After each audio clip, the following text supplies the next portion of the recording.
ছোট ভাই সোহেল। চিনা নাই জানা নাই, ছোট ভাই কোনতে নাইছে ছোট ভাই? সেটাই তো আমিও তো বুঝতেছি না কোত্থেকে আসলো, আর প্রমাণ কি? ও যে হচ্ছে আপনার ছোট ছেলে, তার কোনো প্রমাণ আছে?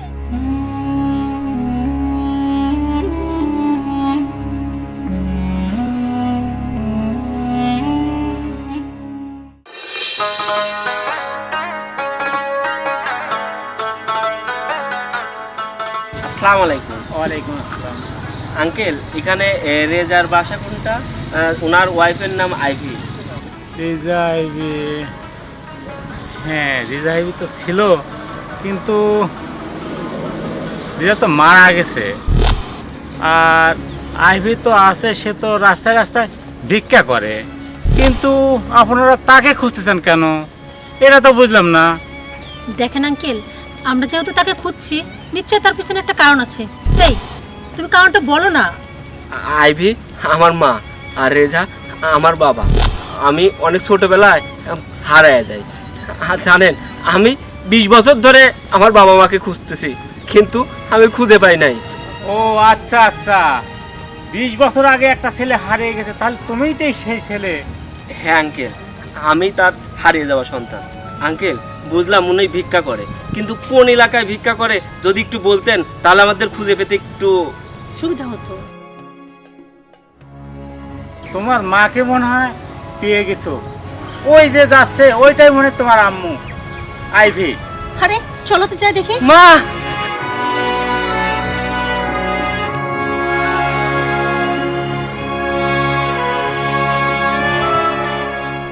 মা, মা তুমি কেমন আছো? মা, তোমরা কারা বাবা? আর আমি একজন ফকির ফাকরা মানুষ, আমাকে মা করতেছ তোমরা? আরে শবনের মা, তোমার ছেলে চিনতে পারছো না? এটা তো তোমার ছোট ছেলে সোহেল।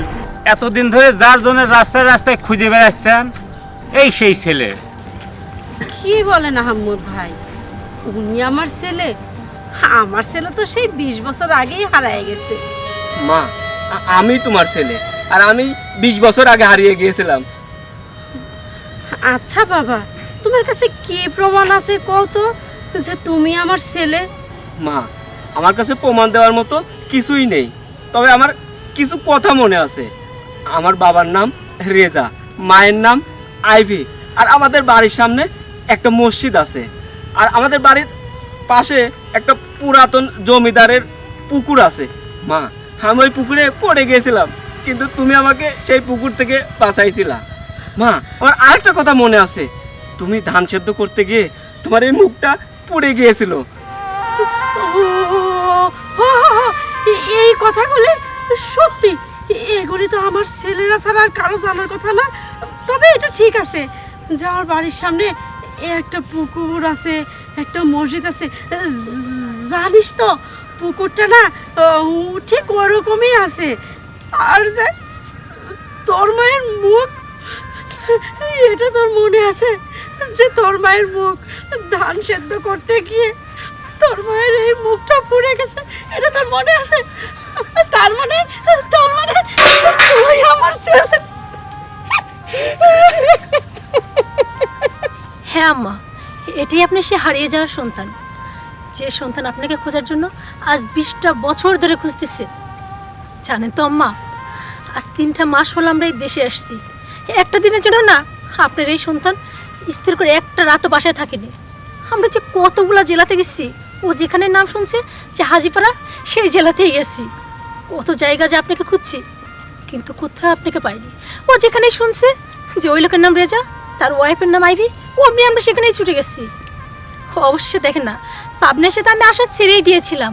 আমি আপনার ছেলেকে বলেছিলাম হয়তো ওর কখনো আপনাকে ফিরে পাবো না, কিন্তু ও না আশা হয়নি। ও বলেছিল আমি যতদিন আমার মাকে খুঁজে পাবো না, ততদিন আমি কোথাও যাব না। যাক, অবশেষে যেভাবে আপনার দেখা পেয়ে যাব, সত্যি আমার ভাবতেও পারিনি। এখন যে আমার কি আনন্দ লাগতেছে, মনে হচ্ছে আমাদের খোঁজাটা অবশেষে সার্থক হলো। যাক, আল্লাহ তাহলে আপনার দোয়া কবুল করলো। ঠিকই বলছেন ভাই, আল্লাহ এতদিন পরে আমার দোয়াটা কবুল করলো। মা, সব ঠিক আছে, কিন্তু তুমি রাস্তায় রাস্তায় ভিক্ষা করছো কেন? বাবারে, আমি আমি তো খোঁজার জন্যই এই রাস্তায় রাস্তায় ভিক্ষা করে বেড়াই। কিন্তু আমার একটা কথা, শুনেছিলাম ওর নাকি একটা বড় ভাই আছে, তার মানে বড় ভাই কি আপনাকে ভাত কাপড় দেয় না? ভাত কাপড় ভাত কাপড় দিলে কি আর আমি রাস্তায় রাস্তায়? ও ও তো ঢাকাতে থাকে, বড় চাকরি বাকরি করে জানো বৌমা। ও বাড়িতে আসছে, বাড়িতে আসছে। ও জায়গা জমি তোর বাপের ভিটা বাড়ি বিক্রি করতে আসছে। ভিক্ষাটাকে বিক্রি করে আমার ঢাকা নিয়ে যেতে চাই, কিন্তু আমি যাইনি, আমি যাইনি। আমি যদি চলে যাই তাহলে আমার কি মনের ভিতর আশা ছিল জানিস জানিস আমি সব সময় জানতাম, আমি সব সময় ভাবি যে ঠিক একদিন তুই বাড়িতে ফিরে আসবি। যদি যদি এসে তুই আমাকে না পাস তখন তো তুই কষ্ট পাবি। এই জন্য আমি ওদের কথায় রাজি হইনি, আমি এই ভিটা ধরেই পড়ে আছি জানি। মা, আমারও আশা ছিল একদিন না একদিন আমার মাকে আমি খুঁজে পাবোই। বাবা চল বাড়িতে চল, অনেক বছর পরে দেখা হয়েছে তোর সাথে, চল।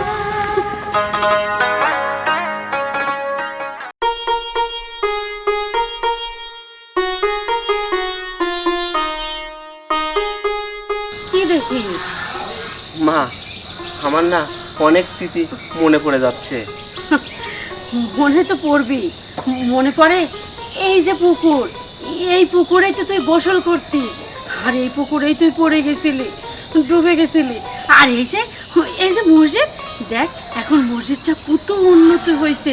তুই এই মসজিদের ছোট্ট যখন ছিলি টুপি নিয়ে নিয়ে দৌড়াই দৌড়াই নামাজ পড়তে যাইতি। আর এই দেখ এই নারকেল গাছগুলা কত বড় হয়ে গেছে। এই নারকেল গাছে যখন নারকেল ধরতো তখন তোর বাবা মনে আছে নারকেলগুলা তোর পেড়ে পেড়ে দিত, তুই খাইতি। মা, আমার সব মনে পড়ছে। এই গাছটা তখন এত বড় ছিল না, কিন্তু আব্বা এই গাছ থেকে আমাকে ডাব পাড়ি খাওয়াইতো। চল কথা না বলে চল বাবা চল। স্বপন, বোমা, স্বপন, দেখ কে আইছে। কারা এটা? কারা মা? এটা তোর ছোট ভাই সোহেল। কিসের ছোট ভাই? আমার সে ছোট ভাই হারায় গেছে 20 বছর আগে, তুমি আবার ছোট ভাই কই পেলা? দেখ বাবা, আল্লাহ না মুখ তুলে তাকাইছে। আমি আজ 20টা বছর ধরে আল্লাহর কাছে দোয়া করতেছি যেন আমার সোহেল আমার কাছে ফিরে আসে। দেখ আল্লাহ না কথা শুনছে, আমার সোহেল আবার আমার কাছে ফিরাই দিছে। তোর ভাই, তুই ভালো করে দেখ, এটাই তোর ভাই। চিনা নাই জানা নাই, ছোট ভাই। কোনতে নাইছে ছোট ভাই? সেটাই তো আমিও তো বুঝতেছি না কোত্থেকে আসলো, আর প্রমাণ কি? ও যে হচ্ছে আপনার ছোট ছেলে, তার কোনো প্রমাণ আছে? আল্লাহ, রাস্তার তেন কে না কে জানি আইসে বললো আপনার ছোট ছেলে, আর আপনি ওটা মেনে নিলেন। দেখো বৌমা, ও আমাকে যথেষ্ট প্রমাণ দিছে। একটা মায়ের কাছে একটা ছেলের যতটা প্রমাণ দেওয়া উচিত ও ততটা প্রমাণই দিছে। এই বাড়ির সমস্ত ঘটনা ওর মনে আছে, আর কোনো প্রমাণ আমার চাই না। যে ওই প্রমাণ দিলে ও আমার ছেলে, ও আমার কাছে, ও আমার কাছে আমার সোহেল। শোনো বৌমা, এই নিয়ে আর কোনো কথা বলাবে না তুমি। আম্মা, আপনি কিন্তু ভুল করতেছেন, আমি বারবার বলে দিচ্ছি। কোথা থেকে এই লোকটা আইছে? এটা জীবনে আপনার ছেলে হতে পারে না। হয়তো কারোর মুখে গল্প শুনছে যে আপনার ছেলে হারাই গেছে, এই জন্য আপনার সম্পত্তির জন্য এখানে এসে হাজির হয়েছে। আর শোনেন আম্মা, এই দেশে না এখন চিটার বাটপার ভরে গেছে। এটা হচ্ছে এদের একটা চক্র মনে হচ্ছে আমার। এই যে শোনেন, আমরা কোনো চক্র না, আপনাদের কোথাও ভুল হচ্ছে। আর আমি যতটুকু জানি সম্পর্কে আপনি আমার বড় ভাবি হন। আমি সত্যি অবাক হচ্ছি, এরকম চিন্তা ভাবনা আপনাদের মাথায় আসে কিভাবে? আমরা না এখানে কোনো সম্পত্তির লোভে আসিনি, আমরা তো এখানে আসলাম মায়ের খোঁজে, আর মাকে আমরা খুঁজেও পেয়ে গেছি। শোনো বৌমা, এদের সঙ্গে আর কথা বাড়ানো না, অনেক দূর ঘোরাঘুরি করে আসছো। চলো ঘরে চলো, চল বাবা ঘরে চল, আর তোরাও আয়। এই, এটা আবার কি হলো? এর আবার কোথা থেকে আসলো? আসলে কি তোমার ভাই নাকি এটা? এটা যদি তোমার ভাই আর তোমার ভাইয়ের বউ হয়, তাহলে তো আমাদের সমস্ত প্ল্যানই এখন ভেস্তে যাবে, আমরা একটুও সম্পত্তি পাবো না। কি হবে এখন? আমিও তো কিছু বুঝতেছি নি, আমারও মাথায় কিছু কাজ করতেছে না। কি মানে কিভাবে সম্ভব? 20 বছর পরে ভাই কিভাবে ফেরত আসে? আচ্ছা চলো তো দেখি আড়াল থেকে সব কথা শুনি, আসলে কি তোমার ভাই ভাব।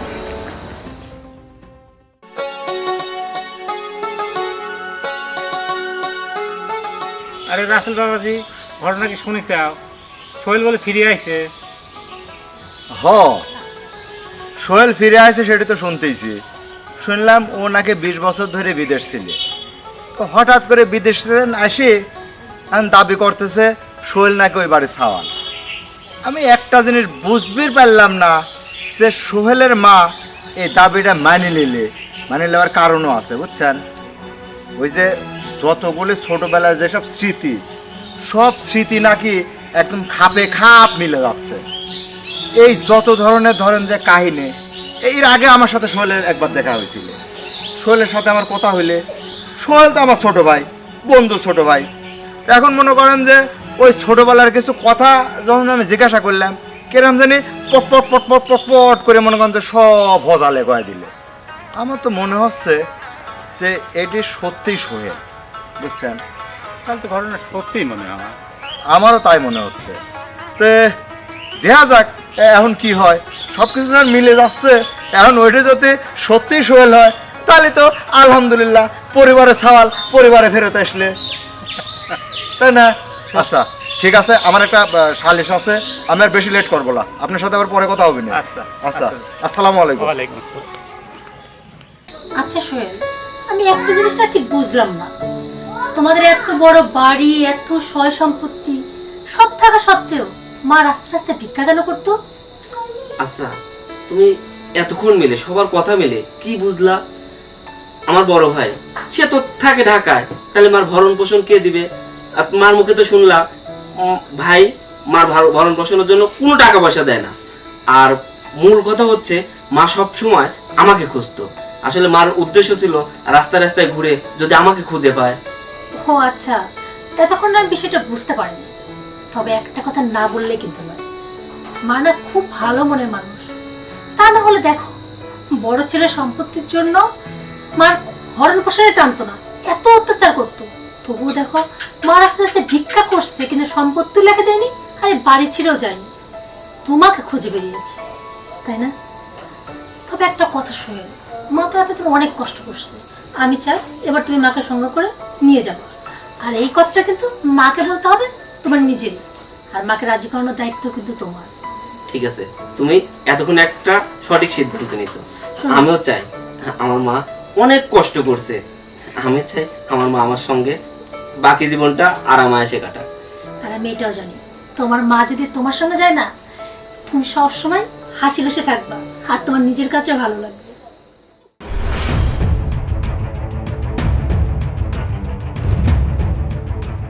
আচ্ছা তুমি এখানে বসে আছো, আর আমি তোমার সারা জায়গা খুঁজতেছি, কোথাও পাচ্ছি না। আর এখানে এসে দেখতেছি তুমি বসে বসে ঝিমতেছো। কি হয়েছে তোমার? আসলে কি যে হয়েছে, কি চিন্তা করতেছি। আসলে সে যদি আমার সত্যি ভাই হয়, তো সম্পত্তি তো সে অর্ধেক এমনি তার নামে লিখে দেওয়া লাগবে। হ্যাঁ, লিখে তো দেওয়াই লাগবে। তুমি তো খুব করে বলছিলা যে সমস্ত সম্পত্তি তুমি হাতাবা। এখন দেখছো, এখন সম্পত্তি আমরা অর্ধেক পাবো। কোথা থেকে উড়ে এসে জুড়ে বসছে, সে আদেও তোমার ভাই কি ভাই না এটা কেউ জানে না। কিন্তু তোমার মা দেখো কত আদিক্ষেতা তাকে নিয়ে। শোনো, সে যদি আমার ভাই হয়েও থাকে, তাক তো আমার সম্পত্তির ভাগ আমি চাইরা নাও দেব না। এই সব সম্পত্তি আমি একাই ভোগ করব। আচ্ছা শোনো, এত ঝামেলা না আমার একটুও ভালো লাগতেছে না। এই সে আসার পরের থেকে ঝামেলা ঝামেলা। শোনো, এই যে কথায় আছে না, নে মামার থেকে কানা মামা অনেক ভালো। আমাদের যতটুকু দেয় ততটুকু নিয়ে চলো তো আমরা চলে যাই। এসব ঝামেলার মধ্যে আমরা না জড়ানোই ভালো। এই তুমি চুপ থাকো তো। সম্পত্তির ভাগ দিবে মানে? শোনো, আমি একটা প্ল্যান করেছি।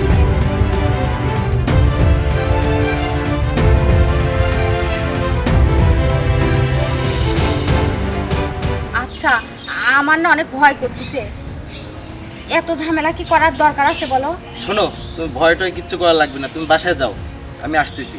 তুমি যা পারো করো, আমি কিন্তু এসবের মধ্যে নাই। তুমি যাও, আমি দেখবো না।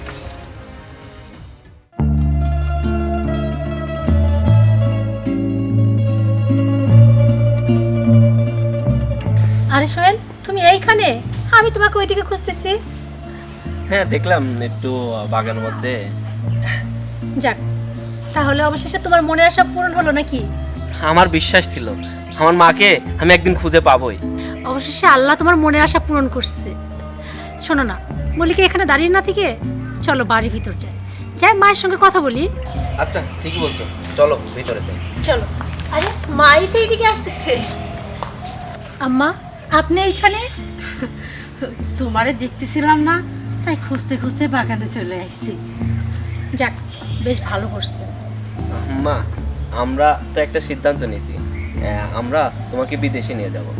এখানে আর তোমার বড় ছেলের কাছে পড়ে থাকতে হবে না। এটা কি বলিস? এটা আমার স্বামীর ভিটা। এইখানেই আমি আজ 40টা বছর ধরে রয়েছি। এইখান থেকে আমি যাইতে পারবো না। দেখেন আম্মা, সোহেল কিন্তু একদম ঠিকই বলছে। একটা জিনিস দেখেন, আপনার সোহেলের মা, আপনি এতদিন ঠিকভাবে ভাত কাপড় পাননি, রাস্তায় রাস্তায় ভিক্ষা করছেন, আর এত বছর পর আপনি আপনার হারানো ছেলেকে খুঁজে পেয়েছে। জানেন তো আম্মা, আল্লাহ দিলে আপনার ছেলের এখন অনেক ভালো অবস্থা। তার মা হয় আপনি কেন ভিক্ষা করবেন? আপনি আমাদের সঙ্গে বিদেশে যাবেন, সেখানে আপনার কোনো অযত্ন হবে না। মানে মা, এইখান থেকে আমি কি করে যাই কোয়া? এখানে তো আমার আরেকটা ছেলে আছে। এই ভিটা ছেড়ে আমি যাইতে পারবো না। এটা আমার স্বামীর ভিটা। দেখ, এই ভিটাটাকে তো দেখে শুনে রাখতে হবে, তাই না? মা, তুমি কি বলতেছো এগুলা? তোমার বড় ছেলে তো তোমাকে সেবা যত্নই করে না, তোমার টেক কেয়ার করে না, তোমাকে ভিক্ষা করাইছে। মা, তুমি তোমার বৌমার কথা রাজি হয়ে যাও, চলো আমার সাথে বিদেশে চলো। কথায় আছে না, মায়ের মন। ছেলে এত কষ্ট দেওয়ার পরেও দেখো সেই বড় ছেলেকে নিয়ে পড়ে আছে। আম্মা দেখি, আমি জানি আপনার স্বামীর ভিটার জন্য এত কষ্ট হচ্ছে, আপনি এখানে আসবেন, আমরা মাঝে মাঝে নিয়ে আসবো, ঘুরতে আসবেন, কিন্তু আপনার ছোট ছেলে যা বলছে সেটা কিন্তু আপনাকে রাখতে হবে। আচ্ছা ঠিক আছে, বুঝতে পারছি। এরা দুইজন নাছর বান্দা, আমাকে ছেড়ে তোমরা যাবে না। আচ্ছা ঠিক আছে, যাব। কিন্তু আরেকটা কথা, চলো।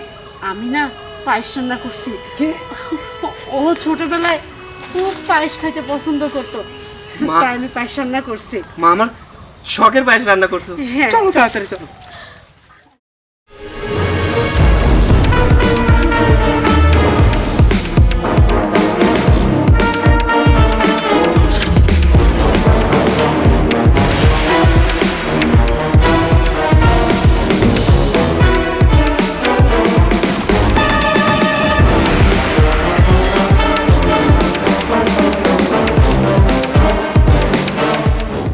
আম্মা, আপনি যে আমাদের সঙ্গে যেতে রাজি হয়েছেন, আমি সত্যি অনেক খুশি হয়েছি। বৌমা, আমিও অনেক খুশি। শেষ পর্যন্ত যে আমি আমার ছেলেকে ফিরে পাবো, আমিও ভাবতে পারিনি। থাক থাক, হইছে, এত খুশি হওয়ার কিছু নেই। বৌমা, এ কেমন কথা? আমি আমার ছেলেকে ফিরে পাইছি, আর তুমি এরকম ভাবে কথাবার্তা কইছো ওকে? আচ্ছা আম্মা, আমি একটা কথা বুঝি না, এইটা কি আপনার ছেলের বউ? আপনি কি বিশ্বাস করেন? আর ওইটা যে আপনার ছেলে, তার কি কোনো প্রমাণ আছে? হঠাৎ করে একজন এসে বলে দিল আপনার ছেলে, আর আপনি সেটাই বিশ্বাস করলেন। বৌমা, ওইটা যদি আমার সোহেলি না হবে, তাহলে ওর এত কথা কি করে মনে থাকবে? একবার ভাবে দেই চাও। ও যে এই পুকুরে পড়ে গেছিলে, ওর কিন্তু খুব ভালো করেই মনে আছে। আবার এই দেখো, আমার মুখে যে আগুনে পড়েছে ধান সেদ্ধ করতে যায়, এটিও কিন্তু মনে আছে। আবার আমার বাড়ির এই নারকেল গাছগুলি যে ওর বাবা উঠে উঠে ছোটবেলায় নারকেল পাড়ে খাওয়াইতো, ওরও কিন্তু ভালো মনে আছে। আর যদি ও আমার সোহেল না হইতো, তাহলে কিন্তু এই কথাগুলি মনে থাকতো না। আচ্ছা ঠিক আছে, হয়েছে। সে আপনার সন্তান হোক আর যা হয় হোক, ওইটা আমার দেখার বিষয় নেই। আমার স্বামীও তো আপনার সন্তান, তাই না? তাইলে আমাদের যে ভাগের ভাগ, ওইটুকু আমাদের নামে লিখে দেন, তাইলেই হয়েছে। বোমা, তোমরা এখনো সেই সম্পত্তি নিয়েই পড়ে আছো? ভাবি, আমরা না এখানে সম্পত্তির জন্য আসিনি, আমরা তো এখানে আসছিলাম মায়ের খোঁজে।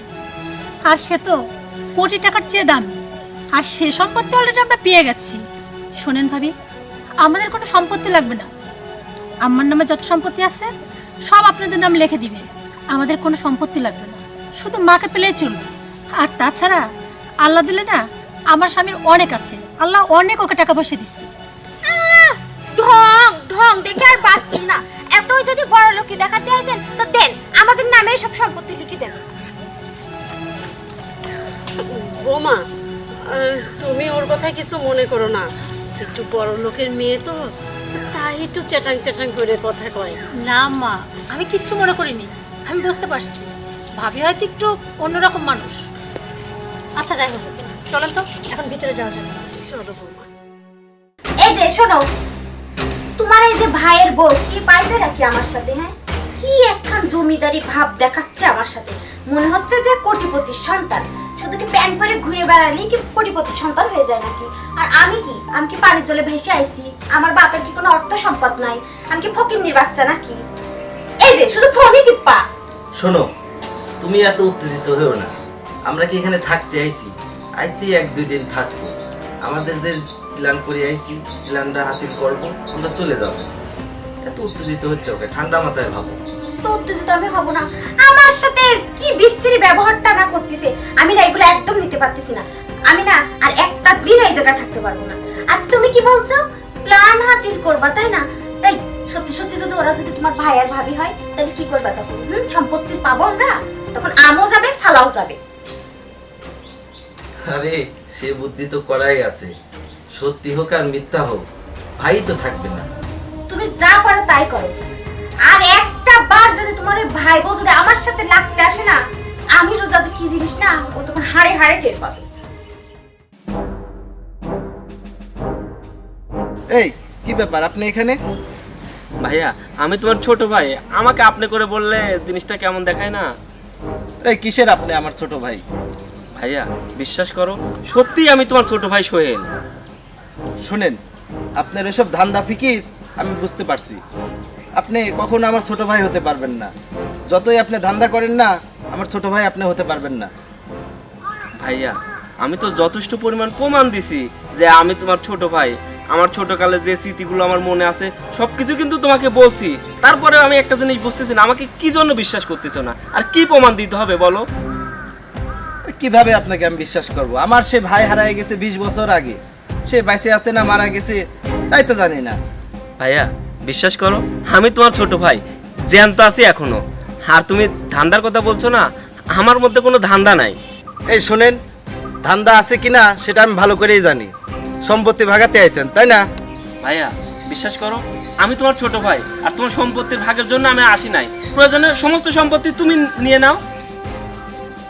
আর ধুর, সম্পত্তি ভাগাতে আছে, বিড়িটা খাতে লাগিয়েছিলাম, বিড়িটাই খাওয়া নষ্ট করে দিল। আপনি জানতো?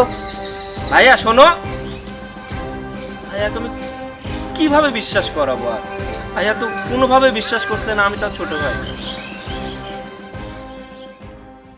বেটারে, আমার না খুব ভয় করতেছে। আমার ছেলে মানে তোর বড় ভাই, ও কিন্তু মানুষটা ভালো না। ওর সহায় সম্পত্তির পর খুব লোভ। আমার মনে হচ্ছে কি ও না জানে তোর বড় ধরনের একটা ক্ষতি করে দেয়। মা তুমি একদম টেনশন করো না, হয়তো আমি অনেকদিন পরে আসছি, ভাই হয়তো আমাকে বিশ্বাস করছে না যে আমি তার আপন ভাই। কিন্তু একটা জিনিস শোনো নাই, পানি কাটলে কখনো 2 ভাগ হয় না। ও আমার রক্ত, আমার কোনো ক্ষতি করবে না। হয়তো সাময়িকভাবে আমার উপর একটু রাগ অভিমান আছে, এজন্য ভাই এমন করছে। তুমি দেখো ভাই ঠিকই আমাকে মেনে নিবে। আম্মা, আপনার ছেলে তো ঠিকই বলছে। ভাই কখনো ভাইয়ের এত বড় ক্ষতি করতে পারবে? কখনো পারবে। আর তাছাড়া ভাই যেটা হচ্ছে সেটা আসলে ভুল বুঝতেছে। একটা জিনিস বোঝেন, এত বছর পর আসছে, মানতে তো একটু সময় লাগবে, এটা সময়ের উপর ছেড়ে দেন। আর তাছাড়া আমি আসতে আমরা ঠিক প্রমাণ করে দিব যে হ্যাঁ এটা ওর আপন ছোট ভাই। আচ্ছা, তোদের কথাই যেন সত্যি হয়। আচ্ছা, আমি না গমের রুটি বানাইছি, আর খেজুরের গুড়, আর ঝুড়ি ঝুড়ি করে আলু ভাজি করছি। তুই খেতে পছন্দ করতি, চল যাই। মা কতদিন যে তোমার হাতে রান্না খাইনি, চলো মা। চলো এবার আমিও খাইতে পারবো গমের রুটি। হ্যাঁ মা, কেমন আছো তুমি? হ্যাঁ হ্যাঁ আমরা ভালো আছি। একটা সুখবর আছে জানো তো? আরে তোমার জামাই না তার মাকে খুঁজে পেয়ে গেছে। হ্যাঁ, অবাক হওয়ার মতোই ঘটনা মা। ও যে কি খুশি হয়েছে তুমি না সত্যি জানো। আচ্ছা মা, পরে কথা বলি। হ্যাঁ আচ্ছা রাখি। আরে ভাবি কেমন আছেন? রাখেন তো, আপনার কেমন আছেন? কি কেমন আছেন?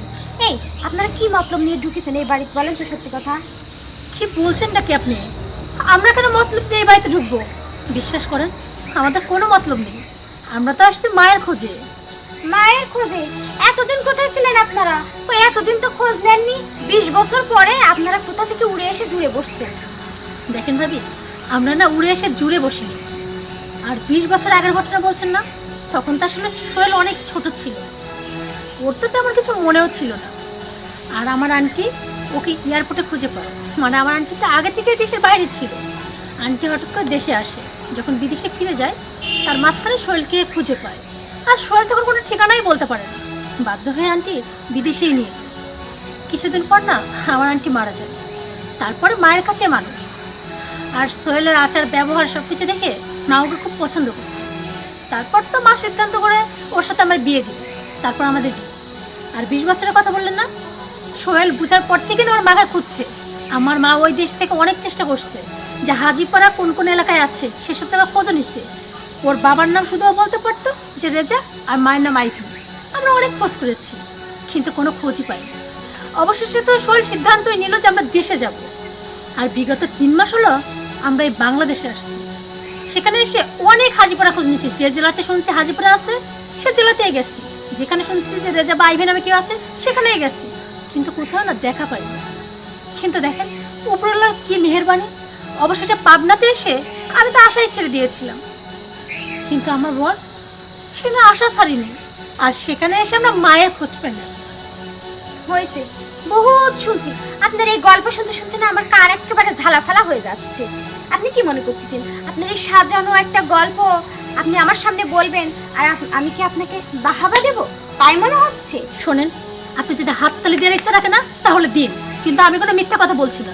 শোনেন, এখনো সময় আছে, আপনারা এখান থেকে ভালো ভালো কেটে পড়েন, আর না হলে কিন্তু আমি পুলিশ ডাকতে বাধ্য হব। কি পুলিশ ডাকবেন? আচ্ছা, আপনার কি মনে হয় আমাদেরকে দেখে আমরা কি ফট? আমরা কোনো ফট না, আমি যা বলছি সব সত্যি বলছি। আপনার বিশ্বাস হলে হবে, না হলে না। কি যেন বললেন? পুলিশ ডাকবেন না? এক কাজ করেন, আপনি পুলিশ ডাকেন আর যা খুশি তাই করেন, তাতে আমাদের কিচ্ছু যায় আসে না। বুঝতে পেরেছি, এত সহজে আপনি শুনবেন না। যেটা করলে আপনি শুনবেন আমি সেটাই করব। সোজা হলে ঘৃণা উঠলে না আঙুল বাঁকা করব। কি আজব মানুষের এরা, হ্যাঁ? 20টা বছর পর ভাই ফিরে আসছে, না জানি ওরা খুশিতে আত্মহারা হবে না। তারা একই সন্ধ্যা আমরা কি সম্পত্তির জন্য আসছে। দেখো আমার কি কপাল, 20টা বছর পরে আমি আমার মাকে খুঁজে পেলাম। আমার মাও আমাকে সন্তান হিসাবে মেনে নিল, কিন্তু আমার ভাই আমাকে কিন্তু ভাই হিসাবে মেনে নিল না। জিনিসটা আমার কাছে ভালো লাগছে না। ভাই ভাবছে যে আমি তার অর্থ সম্পদের জন্য আসছি, তার সম্পদের জন্য আমি ভাই দাবি করছি, কিন্তু আমার তো কোনো সম্পদের দরকার নাই। আমার শুধু ভাইয়ের অধিকারের দরকার, আমার ভাইয়ের আদর ভালোবাসার দরকার। দেখো সোহেল, আমি তোমার সব কথা বুঝতে পারছি। তোমার যে যন্ত্রণা হচ্ছে না আমি তো সেটা অনুভব করতে পারছি, কিন্তু শুধু ভাইয়ের দোষ দিয়ে বা কি লাভ? তোমার ভাইয়ের জায়গা না অন্য কেউ থাকলে এরকমটাই ভাবতো। দেখো 20টা বছর পর তুমি আসছো, এখন তোমার ভাই ভাবছে যে অন্য কেউ তো সম্পত্তির লোভে আসতে পারে, তাই তোমার ভাইয়ের কোনো দোষ নেই। আর তাছাড়া তোমার মূল উদ্দেশ্য কি? তোমার মাকে খুঁজে পাওয়া, তাই তো? তুমি তো তোমার মাকে খুঁজে পেয়েছো, আর তোমার মাও কিন্তু অলরেডি তোমাকে মেনে নিচ্ছে। আর আমার কি মনে হয় জানো তো, তোমার মা যখন মেনে নিচ্ছে না, তোমার ভাইও ঠিক একটা সময় বুঝতে পারবে আসলে আমরা সম্পত্তির জন্য আসিনি, সম্পর্কের জন্য আসছি। তখন দেখবা তোমার ভাইও তোমাকে মেনে নেবে। আর ধরো তোমার ভাই যদি মেনে নাই নিতে চায়, তোমার মা তো বোঝাচ্ছে, আমিও বোঝাচ্ছি, এরপর না নিলে আমরা ডিএনএ টেস্ট করবো। আর ডিএনএ টেস্ট করলে তো প্রমাণ হয়ে যাবে যে হ্যাঁ রক্ত সঠিক, মিথ্যা কথা বলছে না তুমি তার ভাই। তখন ঠিকই তোমার ভাই তার ভুলটা বুঝবে আর মেনে নেবে। শুধু তুমি তোমার ভাইয়ের কথা শুনে এভাবে কষ্ট পেলে না। তুমি ঠিকই বলছো, ভাই যদি সত্যি সত্যি আমাকে ভাই হিসাবে না মেনে নেয় তাহলে তো তোমার কথাই সত্যি যে ডিএনএ টেস্ট করতে হবে। যাই হোক, আমরা কিন্তু অনেকদিন ঘুমাই না, কখন কোথায় যে রাত কাটাইছি, কোনে যে রাত কাটাইছি তার কোনো হিসাব নেই। আজকে কিন্তু আমার মনটা অনেক ভালো, তাই আজকে আমরা একটা ফ্রেশ ঘুম দেবো। একদম ঠিকই বলছো, আমার না অনেক টায়ার্ড লাগছে, চলো ঘুমায় পড়ি। এখন আর ওইসব কথা বাদ দাও, বাকি কথা কাল সকাল হবে। আসো তো।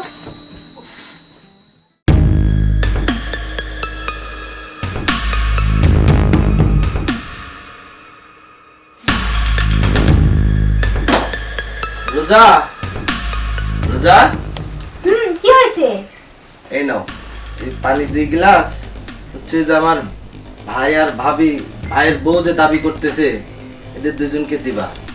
ও মা, আমি পানি দেবো ওদেরকে? কিসের জন্য পানি দেবো? আমি পানি দিতে পারবো না, ধরো। আরে দাঁড়াও, এটা পানি না, এটার মধ্যে বিষ আছে। ও মামা, তুমি কি বলো? এই, আমি কি আমাকে খুনের দায় ফাঁসাতে চাচ্ছ না তুমি? আমি পারবো না। আরে দাঁড়াও, এই বিষ তো খাবে, দোষ তো আমাদের হবে না। বিষ পানি হিসাবে খাওয়াই দিবা, দোষ হবে মা। মা সারা জীবন জেলে পচে মরবি, আর এদিক দিয়ে তোরা মারাই যাবি। আমরা দুজন সারা জীবন সম্পত্তি নিয়ে আরামায়েশে জীবন পার করব। ওরে আল্লাহ গো, তোমার মাথায় এত বুদ্ধি, এটা তো আমি কোনোদিনও ভাবিনি। ঠিকই তো কইছাও, সেই কথাই আছে না, সাপও মরবে লাঠিও ভাঙবে না। এই তো তুমি বুঝতে পারছো, এ না হলে কি তুমি আমার বউ নাকি?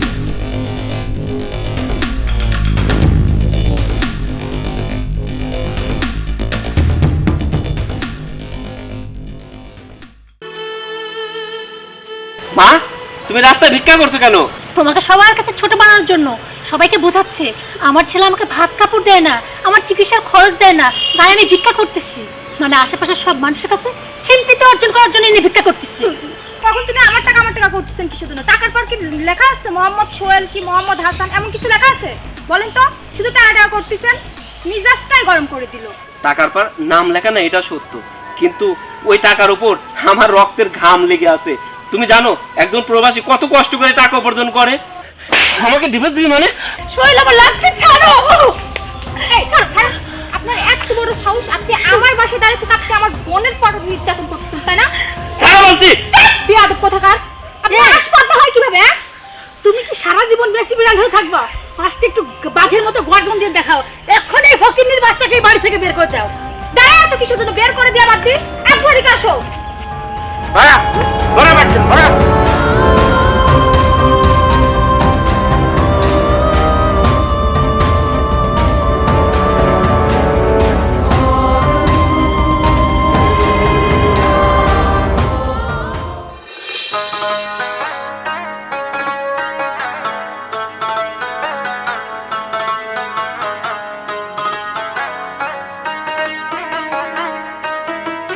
সূচনা, ও মা। কি রে বাজান, ভালো আছিস? হ্যাঁ মা, আমি ভালো আছি। কি রে, তুই হঠাৎ করে চলে আসলো যে? হঠাৎ করে মানে? আমি তো তোমার বাবা কালকে রাত্রে ফোন দিয়ে কথা বলছি, আর বলছি যে আমি আজকে চলে আসবো। এটা তো হঠাৎ করে আসি নাই, আমি তো খবর দিয়ে আসছি। ও হ্যাঁ, সেটা তো আর আমি জানি না, আমার তো কিছু কয়নি। আচ্ছা যাই হোক, সূচনা কই? সূচনা কোথায় গেছে? সূচনা? সূচনা মনে হয় পাশের বাড়িতে গেছে নাকি? না রে বাবা, সূচনা তো এই জায়গায় থাকে না, ও তোর মায়ের বাড়ি চলে গেছে। এই জায়গায় থাকে না মানে? তার মানে আমার বউ তো যা কয়েছে সব ঠিক। তুমি আমার বউটা অত্যাচার করেছো, আর অত্যাচার সহ্য করবে না পারে আমার শ্বশুর বাড়ি চলে গেছে। অত অযথা দেখো আমার বউ আমার কত করে কয়েছে যে তোমার মামা অত্যাচার করে, আমি কখনো বিশ্বাস করি নাই। আর আমার সাথে আমি ফোনে ঝগড়া করি, আমার মা সেবা যত্ন করে, তুমি আমার মার সাথে ঝগড়া করো। দেখ, বৌমা তো কি কইছে না কইছে আমি জানি না, কিন্তু আমি বৌমার উপর কোনো অত্যাচার করিনি। মা, তুমি অত্যাচার করেছো কি না করেছো আমি সেটা খুব ভালো করে বুঝতেছি, আর তোমাকে তো আমি চিনি। দেখ বাবা, তুই এসব কি করছিস? আর তুই আমার কি চিনিস কত দেখি? তোমাকে আমি চিনিনি, তোমাকে আমি সেই ছোটবেলা থেকেই চিনি। কোন জায়গায় যাওয়ার কথা কইলে পারে, যদি কইতাম মা আমি একটু অসুস্থ যাইতে পারবো না, তা না তোর ওই জায়গায় যাওয়াই লাগবে। সেই বৃষ্টি হচ্ছে, বৃষ্টির মধ্যে আমাকে বাজারে পাঠাইতেও, আমি যদি কইতাম মা বৃষ্টি হচ্ছে, বৃষ্টিটা থামলে তারপরে যাই, না এখনই বাজার লাগবে না, তাহলে তোকে রান্না করে দেবো না, না খায় থাকতে হবে। তোমাকে আমি চিনিনি, তুমি কি রকম অত্যাচার করো। এইটুকু ছোটবেলায় শাসন করাতে তুই আমাকে এত চিনে গেছিস। আজ আজ আমি তোর কাছে পর হয়ে গেছি, বই তোর কাছে আপন হয়ে গেছে না? হ্যাঁ আচ্ছা মা, সে কথা নাই বাদই গেল। এই যে আমি বিদেশ থেকে লাখ লাখ টাকা পাঠাইছি, সে টাকা দিয়ে তুমি কি করে যাও? বাড়ি ঘর তো যেরকম দেখে গেছি সেরকমই রয়েছে, কোনো উন্নতই নাই, সব টাকা পয়সা খাই ফেলছাও। এটা কি কথা বাচ্চা? টাকা পয়সা খাই ফেলেছি মানে? টাকা পয়সা তুই আমাকে দিলি কবে ক? টাকা পয়সা তো তোমার বৌমার অ্যাকাউন্টে পাঠাইছি, তোমার নামে তো কোনো অ্যাকাউন্ট নাই, তাহলে তো প্রত্যেক মাসেই আমি টাকা বাড়িতে পাঠাচ্ছি, সে টাকা কি করতে আমি খাই ফেলাইছে, ওটাও স্বীকার করবে না তোর, আমি জানি। তুই কি কোনোদিন আমার হাতে কয়টা টাকা তুলে দিছিস যে সেই টাকা আমি খাবো খরচ করব? মা আমি সেই দূর প্রবাসে থাকি, প্রবাস থেকে কারো হাতে টাকা দেওয়া হবে না। আমি কি দেশে থাকি যে চাকরি করে মাস শেষে এসে তোমাকে বেতন হাতে ধরাই দেবো? আমি তো সম্পূর্ণ টাকা তোমার বৌমার অ্যাকাউন্টে পাঠাইছি। শোন বাবা, বৌমার অ্যাকাউন্টে পাঠাইছিস, আমার অ্যাকাউন্টে না। তাহলে টাকা পয়সার খবরগুলো ওই দিতে পারবি। আচ্ছা, তোমার সাথে এত কথা বলার এখন আমার ভালো লাগতেছে না। যে বাড়িতে আমার বউ নাই, বউর জায়গা হয় নাই, সে বাড়িতে আমিও থাকবো না, আমি গেলাম। দেখ বাবা, তুই যাস না। কতদিন পরে তুই আমার কাছে আইছিস, তুই একটু সময় থাইকে যা, আমি কয়টা রান্না বান্না করি, কয়টা খাই যা বাবা। আমার এখন খাওয়া দাওয়ার কোনো মুড নাই, আমি চলে গেলাম। এটা তো তোরই বাড়ি, যাস না সোহেল। কি আমার সন্তান, দেখ আমার ফেলে রেখে চলে গেল। এই মার কথা একবার ভাবতেছিস না যে এই মা কি দিয়ে থাকবি? যা, তোর সুখী বাইচে নে। আল্লাহ, উপরে তো আল্লাহ আছে, আল্লাহ আমার ব্যবস্থা করবে। সূচনা, সূচনা, আরে দুলা ভাই, আপনি কবে আসলেন? এই তো মাত্রই। কেমন আছো? এই তো ভালো আছি। আপা, আম্মা, আপু, এটা কে আসছে? দেখো দুলা ভাই আসছে। আরে সোহেল, তুমি কখন আসলা? এই তো মাত্রই। জামাই বাবা, তুমি কেমন আছো? আমি আলহামদুলিল্লাহ ভালো আছি, আপনি কেমন আছেন? আমরা আলহামদুলিল্লাহ সবাই ভালো আছি। আমি কই কি বাবাজি, রাস্তায় আসতে তো কোনো সমস্যা হয় না? না আব্দু, আমার কোনো কষ্ট হয়নি। দুলা ভাই, আমি আপনাকে যেগুলো আনতে বলছিলাম, আপনি কি ওইগুলো আনছেন? আরে তুমি আমার একমাত্র শালিকা, আর তুমি আনতে বলছো, আমি কি না এনে পারি? তোমার জন্য সবকিছুই নিয়ে আসছি। ও আচ্ছা, শুধু শালিকা যেগুলো বলছে সেগুলো আনলেই হবে?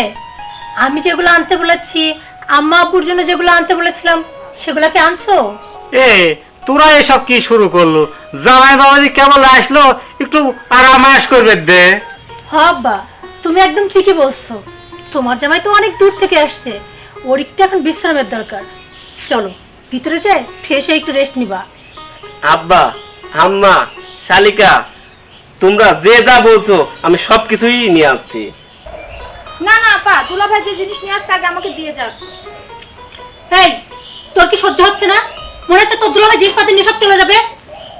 এত দূর থেকে আসতে বুঝতে পারিস না তুই? দুলা ভাই, আপনি যেগুলো নিয়ে আসছেন আগে আমাকে দিয়ে যান। আচ্ছা বাদ দে, জামাই বাবা একটা কথা বলো তো, তুমি কি এয়ারপোর্ট থেকে সরাসরি এই বাড়ি আসলা নাকি? না মা, আগে আমি আমার বাড়িতেই গিয়েছিলাম, কিন্তু কি আশ্চর্য, আমার মা না, আমি আসাতে খুশি হয় নাই। আর আপনার মেয়ে যা বলছিল আমি তো প্রথম বিশ্বাসই করতেছিলাম না। এখন যা আমি তো অবাক হয়ে গেলাম যে আমার মা না আমার বউকে অত্যাচার করছে, নির্যাতন করছে, আর সেটা সহ্য করতে না পারে তো আপনার মেয়ে আপনাদের বাড়িতে চলে আসছে। দেখছো সোহেল, তুমি তো তখন আমার কথা বিশ্বাসই করতে চাওনি, এখন তোমার বিশ্বাস হয়েছে তো? এই যে তুমি বিদেশ থেকে কারিগরি টাকা পাঠাইতে না, সব টাকা তোমার মা ইচ্ছা মতো খরচ করতো। আমাকে তো কোনো টাকা পয়সাই দিত না, সারাক্ষণ আমার পর নির্যাতন করতো, ঠিকভাবে খাইতে পর্যন্ত দিত না। আর তোমার মা সারাক্ষণ টাকাগুলো নিয়ে এখানে ওখানে ইচ্ছা মতো খরচ করতো, যা খুশি করতো ফুটানো করে বেড়াতো। আসলে তুমি ঠিকই বলছো, আমি যে এত টাকা পয়সা পাঠাইছি, আমি বাড়িতে যাই দেখি আমার বাড়িতে কোনো উন্নতই হয় নাই। যেরকম রেখে গেছি ওই রকমই আছে, বরং আরো ক্ষতি হয়ে গেছে, কিছু জিনিসপত্র ভেঙে গেছে, উড়ে গেছে। কি বাড়ির একটা অবস্থা, আমার এই টাকাগুলো মোট নয় খাই ফেলছে।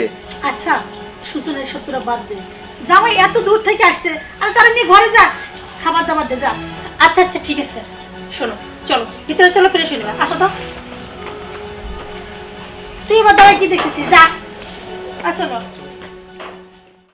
হাই রে কপাল আমার, সাবান আমার বিশ্বাসই করলো না। বউ যেটা করলো সেটাই নাকি সত্যি।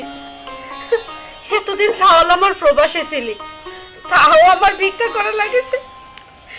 এখন আমার চাওয়াল দেশে আইছে, তাও আমার ভিক্ষা করেই খাওয়া লাগতেছে। আসলে সবই আমার কপাল, আমার মনে হয় কপালে লেখাই ছিল এটা, তাই আমার এত কষ্ট করা লাগতেছে। ঘরে নুন তেল চাল কিছু নাই, পেট তো আর কিছু বুঝবি না। যাই কয়টা ভিক্ষা করে নিয়ে আসি, না হলে তো পেটের খিদায় পেটে গামছা বাইরে থাকা লাগবে।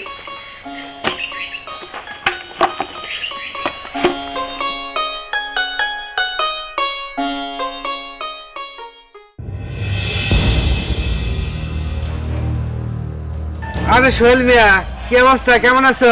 আমি ভালো আছি, আপনি কেমন আছেন ভাই? ভালো আছি। তো প্রবাস থেকে কবে আসলে? এই তো আসছি কয়েকদিন হলো। এ শুনলাম তুমি নাকি শ্বশুর বাড়িতে নিজের টাকা খরচ করে বাড়ি গাড়ি করতে চাও। আচ্ছা ভাই, এটা আপনি কি করলেন? শ্বশুর বাড়ি মানে তো আমারই বাড়ি।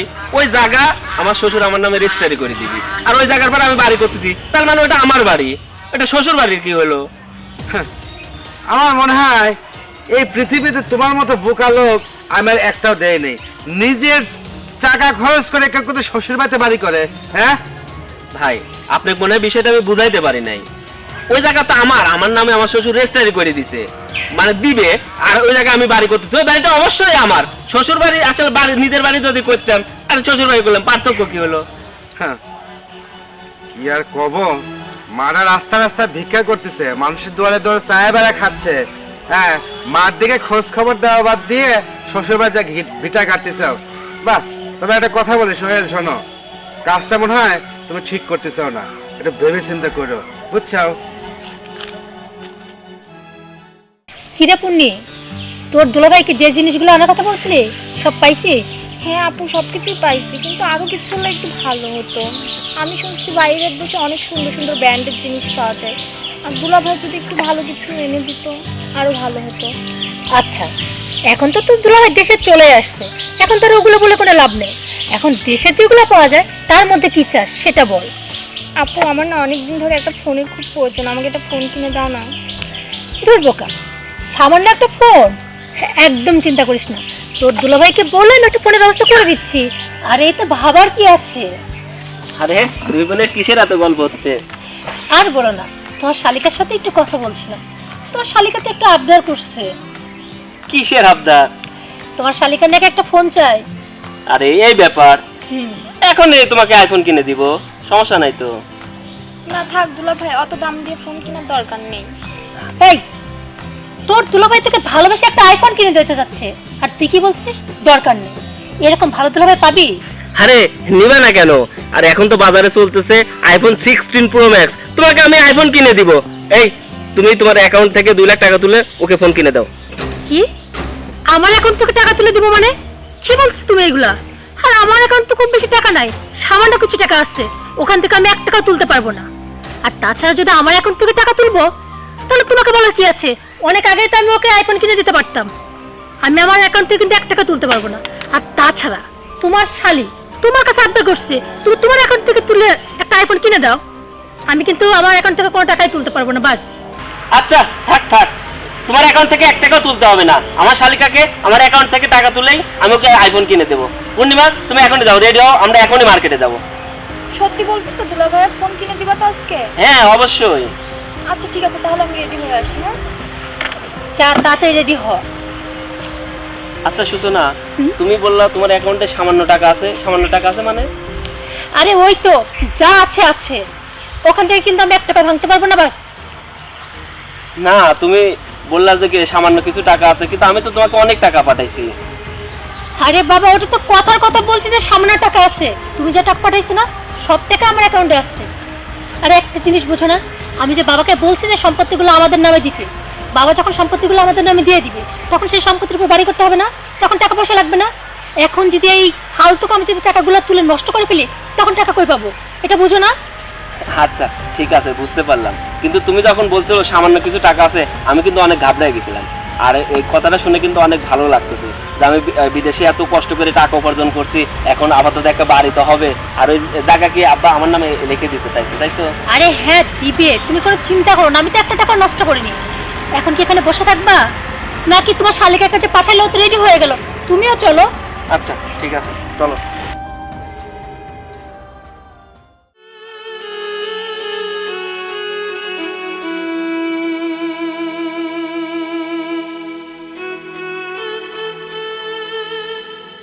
মা, তুমি রাস্তায় ভিক্ষা করছো কেন? ভিক্ষা করব না কি করব ক? আমার তো পেটে খিদা লাগে, আমারও তো পেটে ভাত লাগে ক। বাবারে, আমার না শরীরটা খুব অসুস্থ, তুই কয়টা টাকা দে না, ওষুধ কিনে খাই। না, ও কোনো টাকা দিবে না, খবরদার, তুমি কিন্তু 1 টাকাও দিবে না। আর তাছাড়া তুমি বুঝতে পারতেছো না, এই যে তোমার মা রাস্তায় রাস্তায় কেন ভিক্ষা করতেছে জানো? তোমাকে সবার কাছে ছোট বানানোর জন্য। সবাইকে বোঝাচ্ছে আমার ছেলে আমাকে ভাত কাপড় দেয় না, আমার চিকিৎসার খরচ দেয় না, তাই আমি ভিক্ষা করতেছি। মানে আশেপাশের সব মানুষের কাছে সিম্পিতে অর্জন করার জন্য এনে ভিক্ষা করতেছি। না না বৌমা, তুমি যেটা বলতেছ একদম ভুল।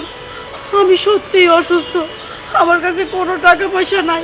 কও, আমার তো একটা মাত্র সন্তান, সাহায্য করার মতো তো আর কেউ নাই।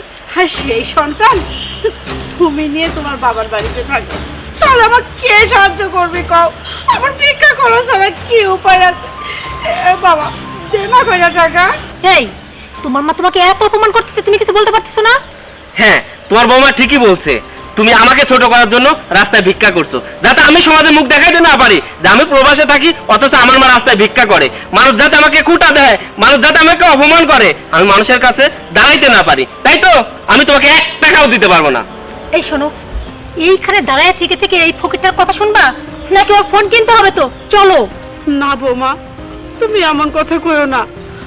বাবা, আমি তোকে একদমই ছোট করতে চাচ্ছি না, আমি সত্যি অসুস্থ। তোকে আর কিভাবে কইলে তুই বিশ্বাস করবো কও? বাবা দে না রে কয়টা টাকা, ওষুধ কেনা খুব দরকার আমার, আমার একটা ওষুধও নাই। দুলা ভাই, আপনি কি দাঁড়া থেকে এখানে প্যান প্যান শুনবেন? আপনি চলেন তো, যেখানে যাচ্ছিলাম ওখানে চলেন। কখন তিনি দাঁড়া এখানে মাথা নষ্ট করে দিচ্ছে এই মহিলা। আসেন, এ আপু আসো তো। আয় চলো, আয়।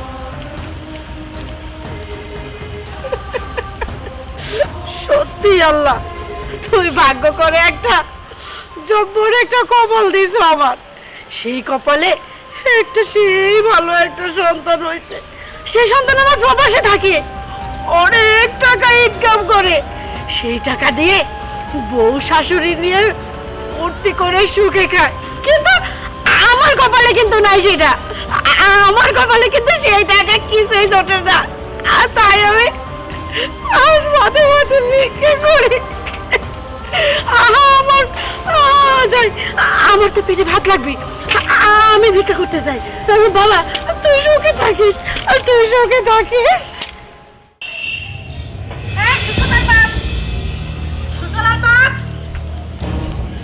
কি হয়েছে কও? কি হয়েছে কও? একটা কথা বলি তো মনে থাকার কোনো নাম গন্ধ নাই। আজ কয়দিন ধরে বলতেছি বাথরুম পরিষ্কার করলে, বুঝে কথা খেয়াল নাই? আমি তো আসলে অসুস্থ মানুষ, তুমি তো জানোই। মাথার ব্যথা আমি পাইনি। আমি কই কি জামাইটা খাই একটু কলি হয় না? ওরে বাবা, মাজার ব্যথার জ্বালায় বাঁচি না, গলাটা তো কুমার কথা বলা যায় না। আর জামাই, এই বাড়ির জামাইকে বলা যায় বাথরুম পরিষ্কার কথা, ওই সব আমি পারবো না। জামাই একটু কয়া দেখো না কে কাজটা হয় নাকি? কি হয়েছে আব্বা? তোমার জামাইকে কি কাজ করতে হবে? আমি কই কি মা, আমি অসুস্থ মানুষ, মাথার ব্যথায় পারিনি। ওই টয়লেটটা একটু সাফ করা লাগবে, জামাই একটু কয়া একটু কাজটা করে দেয় নাকি দেও তো। ও আচ্ছা, এই কথা। এইটা আবার ভাবার কি আছে? তোমার জামাই তো এই বাড়ির ছেলে, ছেলের মতো না। শোনো না, তুমি তো এই বাড়ির ছেলে, আব্বার তো মাচা কোমরে খুব ব্যথা, আব্বা তখন হাবুদি কোনো কাজ করতে পারে না। বলি কি, তুমি একটু টয়লেটটা পরিষ্কার করে দাও না। টয়লেট? আমি আমি টয়লেট পরিষ্কার করব? হ্যাঁ, তুমি তুমি টয়লেট পরিষ্কার করবা। দেখো, উনি যদি তোমার বাবা হতো, তোমার বাবা বললে কি তুমি শুনতে না? আর তাছাড়া তুমি তো এবারে জামাই না শুধু, তুমি তো বাবার ছেলের মতোই। তুমি তো এবারের ছেলে, বাবা যেহেতু পারছে না, একটু টয়লেটটা পরিষ্কার করে দিলাই, তাতে কি এমন হবে বলো? আচ্ছা থাক বাবাজি, আমি করবো না। হ্যাঁ জামাই বাবা, তোমার শ্বশুর ঠিকই কইছে, উনি পরিষ্কার করবে। না মা, আপনার মেয়ে তো ঠিকই বলছে। আমি তো এবারে শুধু জামাই না, আমি তো এবারে ছেলে। আর বাড়ির ছেলে বাড়ির কাজ তো করতেই পারে, আমি এই কাজগুলো করতেই পারবো। তুমি একদম ঠিক বলছো বাবা। বলছিলাম না, তোমার জামাই কত ভালো, দেখছো? তোমার জামাইকে কোনো কথা বললে একদম না করে না। আমি যখন যা বলি তোমার জামাই তাই শোনে। কিন্তু তোমরাই শুধু শুধু তোমার জামাইকে বুঝতে পারো না। জামাই বাবা, তুমি ঠিকই কইছো। আসলে তুমি তো এই বাড়ির জামাই না, আমার নিজের পেটের সন্তানের মতো। শুধু শুধু তোমার এতদিন আমরা ভুল বুঝাই গেছি। আচ্ছা যাই হোক মা, এই কথা বাদ দাও তো। বলছিলাম কি, ওই বিষয়টা কি করলাম? কোন বিষয়টা রে? আরে ওই যে ওই বিষয়টা। আরে একদম চিন্তা করিস না, তুই যেভাবে কবি ঠিক ওইভাবেই হইব। ও আচ্ছা, ঠিক আছে, তাহলে তুমি সেটাই করো। আর বলছিলাম কি, আমরা তো বাইরে থেকে আসছি, যাই ফ্রেশ হয়নি, তোমার জামাই একটু রেস্ট নিই, তারপর ঠিক টয়লেটটা পরিষ্কার করে দেবে। হ্যাঁ আচ্ছা ঠিক আছে। আরে দাঁড়ায় আছো কেন, চলো ভিতরে চলো। আসো।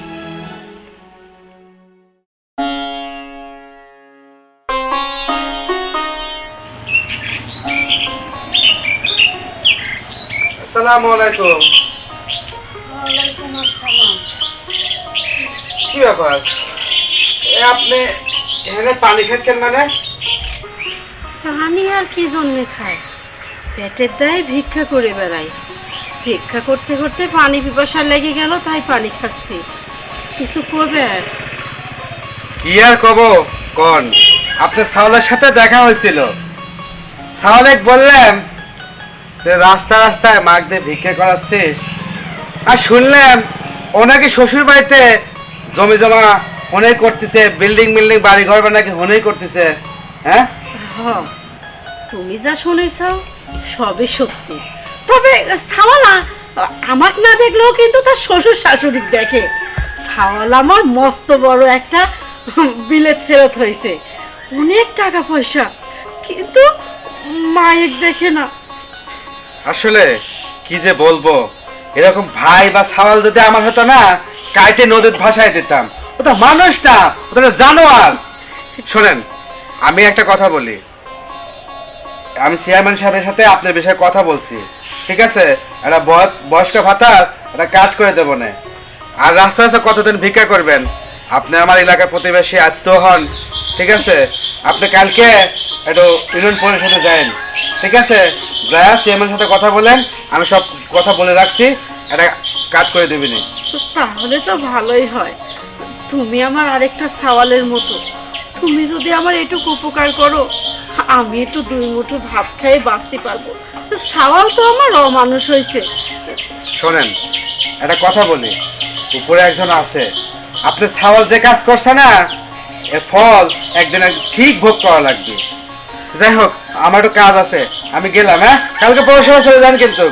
আচ্ছা ঠিক আছে, আসি। আসসালামু আলাইকুম। ওয়ালাইকুম আসসালাম। আল্লাহ, তুমি এই বেটাটা কথা সত্যি করে দিয়ে। সূচনা, তোমার অ্যাকাউন্ট থেকে আমাকে লাখখানেক টাকা দাও তো। আমার অ্যাকাউন্ট থেকে তোমাকে লাখ খানেক টাকা দিব? হ্যাঁ দেখো, হাজার হলে তো আমার মা আর মায়ের চিকিৎসার জন্য আমার 1 লাখ টাকা লাগবে। কি বললা তুমি? তোমার মায়ের চিকিৎসার জন্য 1 লাখ টাকা লাগবে, আর সেই টাকাটা দিব তো আবার আমার অ্যাকাউন্ট থেকে? আমি একটা জিনিস বুঝলাম না, আমার টাকা আমাকে দিবা, তোমার দিতে সমস্যা কি? এই তোমার টাকাটা মানে কি? হ্যাঁ, টাকাটা আমার অ্যাকাউন্টে আছে মানে আমার টাকা, আর তোমার মায়ের চিকিৎসার জন্য আমি 1 টাকাও দিতে পারবো না। এই শোনো, আমি প্রবাস থেকে অনেক কষ্ট করে কামাই করে টাকা পাঠাইছি তোমার অ্যাকাউন্টে, তাই বলে এই না যে সম্পূর্ণ টাকা তোমার হয়ে যাবে। শোনো, টাকা তোমার হোক অথবা আমার হোক, আমি তোমার মায়ের জন্য না 1 টাকাও দিতে পারবো না। আর তার চেয়ে বড় বিষয় হচ্ছে আমার অ্যাকাউন্টে 1 টাকাও নাই, আর সেখানে আমি তোমাকে 1 লক্ষ টাকা কিভাবে দিব? কি বলছো, তোমার অ্যাকাউন্টে টাকা নাই মানে? টাকা নাই মানে টাকা নাই, সুসনা এত চেঁচামেচি কিসের? দেখো না মা, তোমার জামাই কি শুরু করছে, তখন থেকে আমাকে বলতেছে 1 লক্ষ টাকা তোমার অ্যাকাউন্ট থেকে তুলে দাও। ওর মায়ের চিকিৎসার জন্য নাকি আমার অ্যাকাউন্ট থেকে 1 লক্ষ টাকা দিতে হবে। দেখেন তো মা, আপনার মেয়ের অ্যাকাউন্ট থেকে আমি মাত্র 1 লক্ষ টাকা চাইছি আমার মা চিকিৎসার জন্য, কিন্তু আপনার মেয়ে কি বলতে জানেন? তার অ্যাকাউন্টে নাকি কোনো টাকা পয়সা নাই। তাহলে আমার এই টাকাগুলো কোথায় গেল?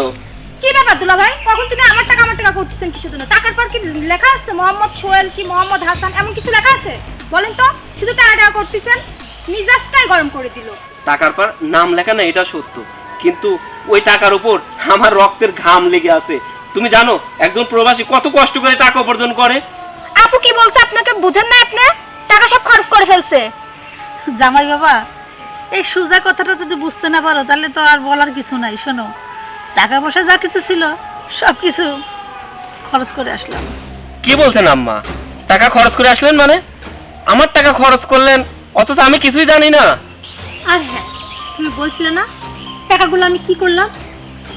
তুমি মনে হয় শুনছো, এতদিন ধরে রেস্টের কথা বলছি না? তবে সেই রেস্টারটা না তোমার নাম না, এই টোটাল সম্পত্তিটা যে লোক কিনছে তার নামে রেজিস্ট্রি হওয়ার কথা বলেছিলাম। এই টোটাল সম্পত্তিটা না 1,20 লক্ষ টাকা বিক্রি হয়ে গেছে, আর সেই টাকা এবং আমার অ্যাকাউন্টে যত টাকা ছিল সব মিলিয়ে 4 কোটি টাকা দিয়ে শহরে আমরা একটা প্লট কিনেছি, আর সেটাই মূলত আমাদের নামে রেজিস্ট্রি হয়ে গেছে। অবশ্য আমরা এখানে থাকবো না, কালকে আমরা এখান থেকে চলে যাব। ও হ্যাঁ, তুমি আর আমার সাথে সম্পর্ক রেখো না। আর ডিভোর্সটা না তোমাকে দিতে হবে না, আমি নিজেই দিয়ে দিব। আর যে 2 লক্ষ টাকা কাবিনের টাকা আছে না, ওই টাকাটা তোমাকে পরিশোধ করে দিতে হবে না, ওটা আমি তোমাকে মাফ করে দিই। তুমি এখন থেকে আর আমার সাথে যোগাযোগ রাখো না, এখান থেকে বরঞ্চ তুমি চলে যাও। আমাকে ডিভোর্স দিবি মানে? হ্যাঁ, আমার কষ্ট করে উপার্জিত টাকা দিয়ে তোরা ফ্ল্যাট কিনবি, তোরা শহরে থাকবি, আর আমি রাস্তায় এটা ভিক্ষা করবো, জানি? শৈল আমার লাগছে, ছাড়ো। এই ছাড়ো ছাড়ো, আপনার এত বড় সাহস, আপনি আমার বাসায় দাঁড়িয়ে থেকে আপনি আমার বোনের পর নির্যাতন করতেছেন, তাই না? ছাড়ো বলছি। বিয়াদব কোথাকার, আপনি হাসপাতাল হয় কিভাবে? হ্যাঁ, তুমি কি সারা জীবন বেশি বিড়াল হয়ে থাকবা? আজকে একটু বাঘের মতো গর্জন দিয়ে দেখাও। এক্ষুনি এই ফকিন্নির বাচ্চাকে এই বাড়ি থেকে বের করে দাও।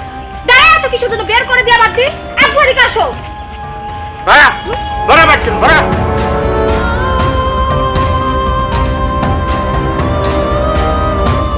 একদম ঠিক করছো, ওর মতো আজকে ঘাট ধাক্কা দেওয়া উচিত।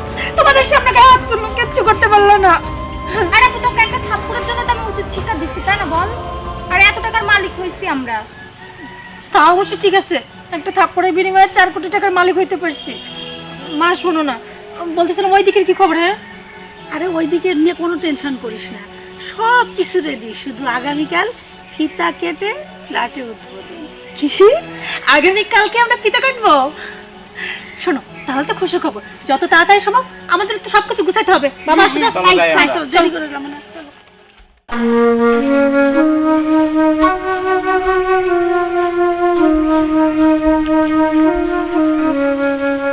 মা, তুমি আমাকে মাফ করে দাও মা। আমি অনেক বড় ভুল করে ফেলছি মা। মা, আমি অনেক বড় অন্যায় করে ফেলছি, আমাকে তুমি মাফ করে দাও মা। কি অন্যায় করেছিস তুই আমার সাথে কো? আর তুই হঠাৎ কি এমন হইলো যে তুই আমার পা ধরে মাপ চাচ্ছিস? কি হয়েছে রে বাবা, আমাকে একটু খুলে কো না। মা, আমি অনেক বড় পাপ করেছি, আর সেই পাপের শাস্তি এখন আমি পাচ্ছি। মা, আমার প্রবাসী এত কষ্ট করে উপার্জিত টাকা আমি সব তোমার বৌমার অ্যাকাউন্টে পাঠাইছি। সেই টাকা দিয়ে তারা বাড়ি কিনছে, তারা এখন শহরে চলে যাবে। আমি আসার পর আমাকে শোনাইছে যে আমাকে সেই বাড়ির জায়গা রেজিস্ট্রি করে দিবে, কিন্তু এখন শুনে আমাকে রেজিস্ট্রি করে দিবে না। সেই বাড়ি নাকি ওরা বিক্রয় করে দিছে, ওরা বিক্রয় করে এখন শহরে চলে যাবে। মা, আমি এখন জিরো হয়ে গেছি মা, আমার কিচ্ছু নেই মা। তুই কাঁদিস না, তোর এই পৃথিবীতে অন্য কেউ না থাকলেও তোর মা তো আছে, তুই তো মার কাছে থাকবো। মা, তুমি আমাকে মাফ করে দাও মা। মা, তোমার আর রাস্তা ভিক্ষা করতে হবে না, আমি তোমাকে কামাই করে খাওয়াবো, প্রয়োজনে রাস্তায় ভ্যান চালাবো, রিক্সা চালাবো, নাহলে দিন মজুরের কাজ করব। মা, তোমাকে আর ভিক্ষা করতে হবে না। না না, আমি আর ভিক্ষা করবো না। আর তুই আমার কাছে মাপ চাচ্ছিস কে ক? তুই তো আমার পেটের সন্তান, 10 মাস 10 দিন আমি তোকে এই পেটে ধরেছি, তুই আমার কাছে কোনো অন্যায় করিসনি, তুই তো কোনো অন্যায় করিস। চল বাবা, বাড়িতে চল। চলো মা, চল।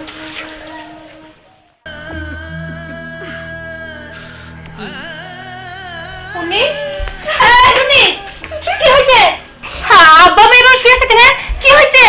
আব্বু আর বলো না, আব্বু আর আম্মু হচ্ছে শহরে কেক কিনতে গেছিল, আসার পথে অ্যাক্সিডেন্ট হইছে, হওয়ার পরে মারা গেছে, হসপিটালে নিয়ে গেছিল। মারা গেছে মানে? হ্যাঁ। কি বলতেছিস এগুলা? আব্বা আব্বা, ও মা, মা কথা বলো না। এই বোন, এটা কি হলো? জানি না আপু, কেমনে কি হয়ে গেল বুঝতে তো পারলাম না। এটা হতে পারে না বাবা, এত তো আমাদের কিছু যেতে পারে না। আল্লাহ আল্লাহ, তুমি এটা কি করলা? তোমার সর্বনাশ কেন করলা? আমার বাবা মাকে কেন তুমি নিয়ে গেলে? আল্লাহ, বুঝলে কথা আছে না, কারো ক্ষতি করলে নাকি কেউ সুখে থাকতে পারে না। হ্যাঁ আপু, এটাই সত্যি। তোর দুলাভাইকে আমরা যেভাবে ঠকাইছি, ওর মাকে যেভাবে অসহায় করে রাস্তা রাস্তায় ভিক্ষা করেছি, আল্লাহ আমাদের আমাদের সুখ সহ্য নিল না। এত তাদের আব্বা আমাদেরকে ছেড়ে চলে গেল। কথা কও না,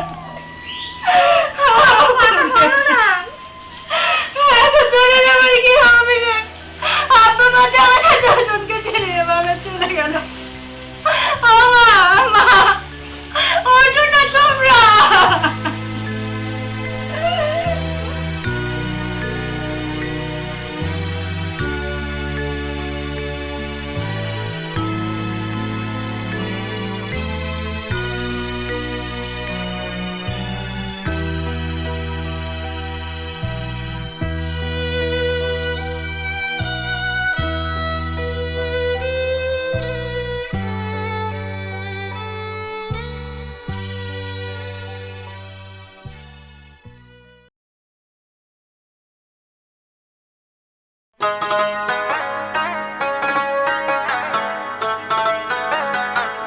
আব্বা, আম্মা, আপনারা কিন্তু শুধু শুধু কষ্ট করলেন, আপনারা না গেলেও পারতেন।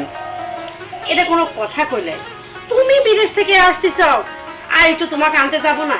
এই যে দেখো, তোমাকে আনতেও গেলাম আর আমাদের একটু বেড়ানো হইলো। আম্মা, আপনি ঠিকই বলছেন, বেড়ানো তো হলো। আচ্ছা, তোমরা কি দাঁড়ায় দাঁড়ায় এখানে কথা বলবা নাকি রুমে যাবা? দুলা ভাই, আপনাকে যা যা আনতে বলছিলাম তা নিয়ে আসছেন তো? আরে তুমি আমার একমাত্র শালিকা, আর তুমি আবদার করছো আমি না এনে পারি, তোমার জন্য সবকিছুই আনছি। বাবা সাহেব, তুই কেমন আছিস? তুই কোন সময় এলি? কি ব্যাপার, আপনি আপনি এখানে আসছেন কেন? আপনার তো এখানে আসার কথা না। আর আপনার থেকে ছেলে তো আমরা কিনে নিয়েছি, সেরকমই কথা ছিল, সেভাবে ডিট করা আছে। আপনার ছেলে আমার বাসায় ঘর জামাই থাকবে, আর বিদেশ যাওয়ার জন্য যে 10 লাখ টাকা লাগে আমি দেব, এটাই তো কথা ছিল। আরে বোঝো না এখন কিসের জন্য আসছে? ছেলে বিদেশ থেকে আসছে, নিশ্চয়ই কারি কারি টাকা পয়সা গহনাগাটি নিয়েছে। সেই লোভ সামলাতে পারেনি এই মহিলা, সামলাতে না পারে দেখো না কিভাবে আমার বাড়িতে চলে আসছে। বিয়ান সাহেব, আপনি এগুলো কি কইতাছেন? সোহেল আমার সন্তান, ওরে আমি কতদিন দেখি না। আমি শুনছি ও আজকে দেশে আইব, এই কথা শুনে সুইটা আমার মুখটা দেখার জন্য চলে আইছি। আমি কোনো টাকা পয়সা কোনো কিছুর জন্য আসি নাই। তাই এত দরদ আপনার? এতদিন এই দরদ আপনার কই ছিল? হ্যাঁ, ছেলেদের বিদেশ ছিল, একদিনও ছেলের খোঁজ খবর নিছেন? আপনার মতো মা না, সত্যি দেখে অবাক হয়ে যায় আপনি কেমন মা। সূচনা, তুই সোহেলকে সবকিছু খুলে বল যে তার মা তার ছেলের সম্বন্ধে কি খারাপ মন্তব্যগুলা করছে। শোনো সোহেল, আমি তোমাকে না অনেক কথাই বলিনি। ওই যে তোমার মা, জানো তুমি তোমার মা তোমার সম্বন্ধে কত কথা বলছে। আমি নিজে তোমার মায়ের কাছে গেছিলাম তোমার সঙ্গে কথা বলে দেওয়ার জন্য। তোমার মা বলছে আমার কোনো ছেলে নেই, আমার একটা মাত্র মেয়ে, সেটা হচ্ছে মিম, আর আমি তার সঙ্গে কোনো কথা বলতে চাই না। আচ্ছা তুমি একটা কথা বলো, হ্যাঁ আমার বাবা তোমার মায়ের সঙ্গে ডিট করছিল, ঠিক আছে, সেটা কিসের জন্য করছিল? হ্যাঁ, সেটা তো করছিল যে টাকার বিনিময়ে পরে তোমার মা যদি অস্বীকার করে আর বিয়েটা যদি না দেয়, এর জন্য করছিল। তার মানে তো এই নয় যে আমার বাবা তোমার মাকে বলছে যে একদম যোগাযোগ করা যাবে না। তোমার মা ইচ্ছাকৃত করে না, তোমার সাথে কোনো যোগাযোগ রাখেনি। আর তাছাড়া আশেপাশের লোকজনের কাছে তোমার নামে কত বদনাম করে সেটা কি তুমি জানো? আর আমাকে দেখলেই তো দুধ দুধ ছাই ছাই করে, সবসময় আজে বাজে কথা বলে। তোমার মায়ের কথা আর কি বলবো? আর তাছাড়া আমাকে বলে ওরকম ছেলে আমার দরকার নেই, আর মনে করবো ওই ছেলে মরে আসছে। আর সে কিনা আজকে দেখো তুমি যে দেশে চলে আসছো, অমনি ছেলেকে দেখার কথা বলে চলে আসছে, যত সব। আর তোমার সামনে দেখো না কি নেককান্নাটা করতেছে। সূচনা, আর কিছু বলার দরকার নাই, আমিও তো অল্প কিছু হলেও জানি। আর মা, তোমাকে বলি, তোমাকে না মা বলতে আমার ঘৃণা করে যে তুমি আমার মা। তুমি তো অনেক আগে আমাকে বেঁচে দিছো, এখন কিসের আশায় বাড়িতে আসছো? ও আমার শ্বশুর শাশুড়ি যা বললো সেটাই সত্য, টাকার জন্য আসছো তো। সোহেল, তুই আমার পেটের সন্তান, তুই আমার এরকম একটা কথা বলতে পারলি বাবা? দেখো মা, আমি অনেক দূর জার্নি করে আসছি, আর তোমার সাথে কথা বলতে আমার এখন ভালো লাগছে না। তুমি এখন এখান থেকে যাও। কি হলো? আপনার ছেলে কি বললো আপনার কানে যায়নি? যান এখান থেকে। আর সোহেল, তুমি শুধু শুধু করে এত কথা বলছো বলো তো? এত দূর থেকে জার্নি করে আসছো, চলো তো ভিতরে যাই। আর তোমরা ভিতরে আসো, আসো।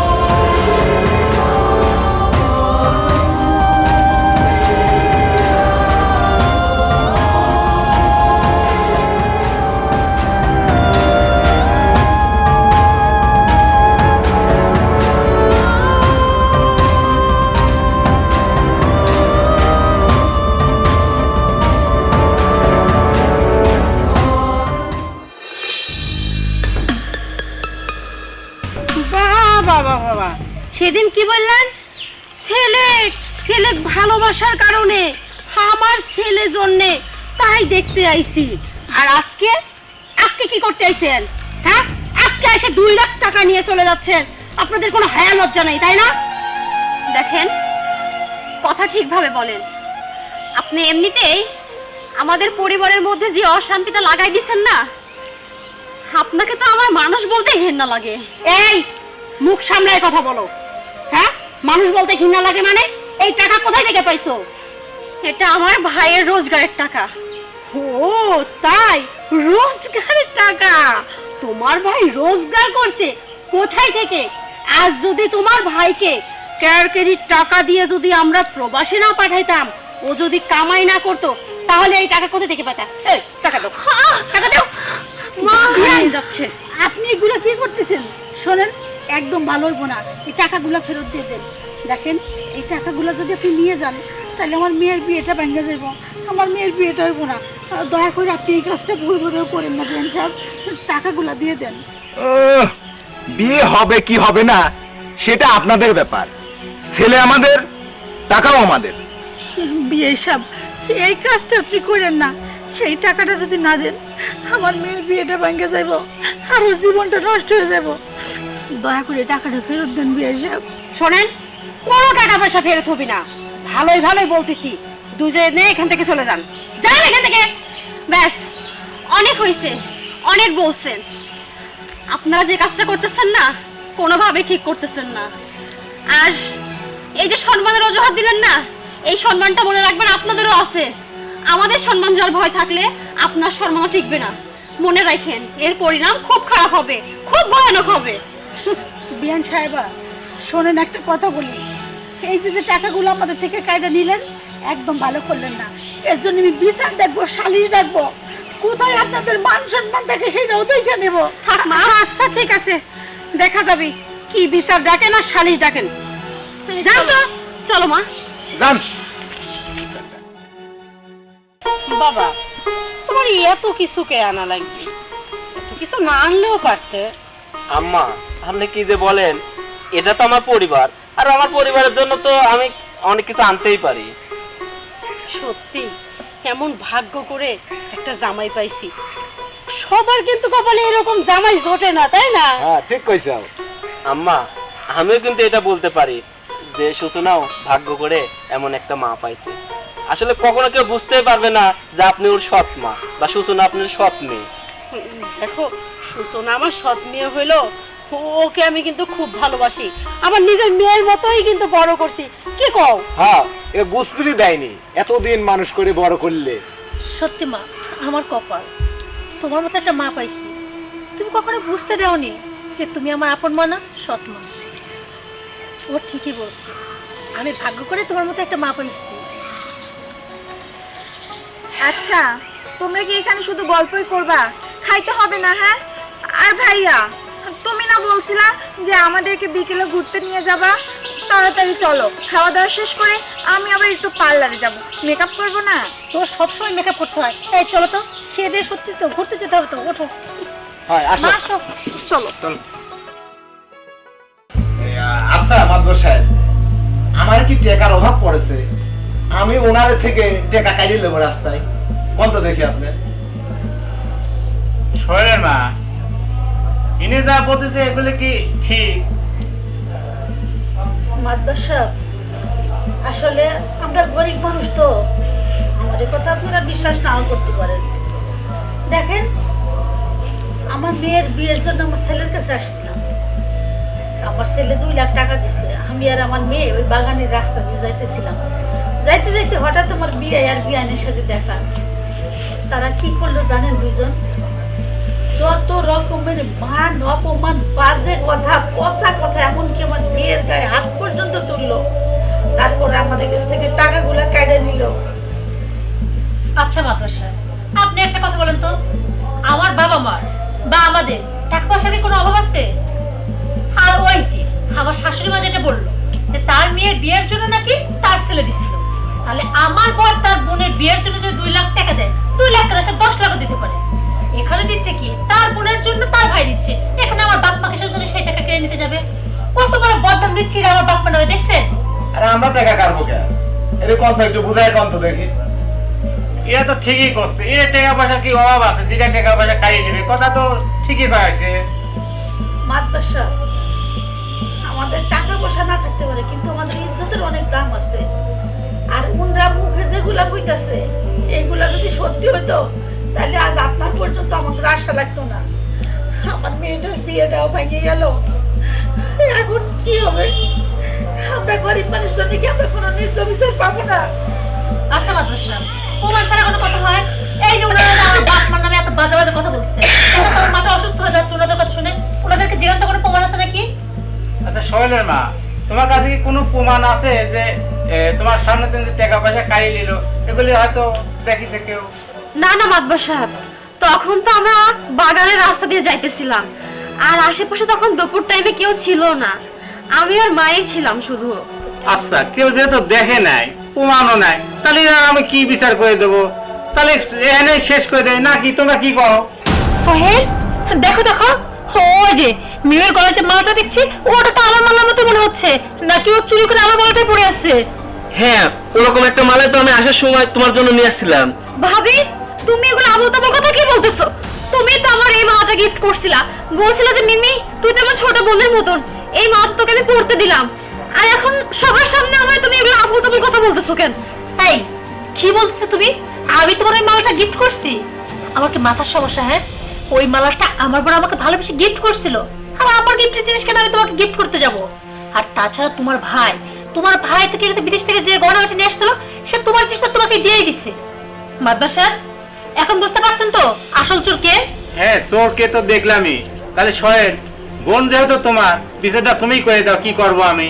মা, তোমাদের টাকার দরকার ছিল আমাকে বলতা, আমি আরো 2 লক্ষ টাকা আমি তোমাদের দিতাম।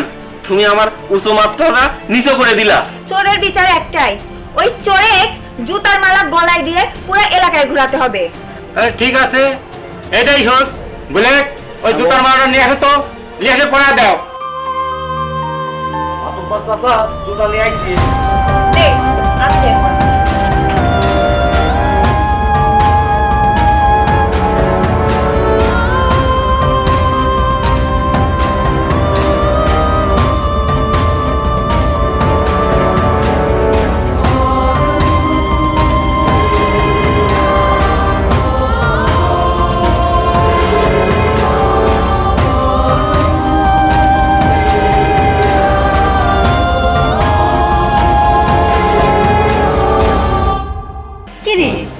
এই অসম্ভব কাজটা কি করে সম্ভব করলি?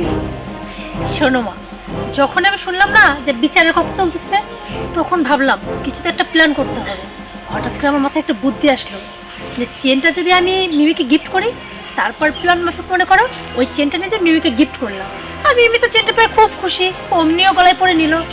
তারপরে বিচারের আগে তোমার জামাইকে আমি বললাম আমার চেনটা হারায় গেছে, আর বিচারে যখন সবাই বসে বিচার করতেছিল তখন আমি বললাম ওই তো মিমের গলায় চেন। তারপরে এই তো সবাই যখন সরাসরি দেখলো যে হ্যাঁ আমার চেন মিমের গলায়, তখনই তো মিম চোর সাব্যস্ত হলো, আর তারপরেই তো বাকি কাহিনী তোমরা দেখলেই। এইটা না বলে আমার মেয়ে, কত বুদ্ধি মাথায়। ঠিক তোমার মতোই। সূচনা, সূচনা। হ্যাঁ আসি। আচ্ছা তোমরা এখানে কথা বল, আমি একটু আসছি। হ্যাঁ যাও।